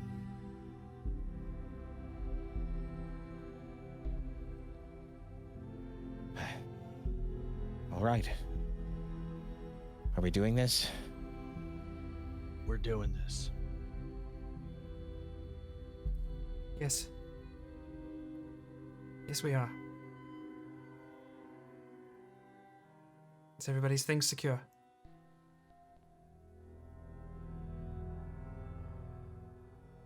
How's Melly looking?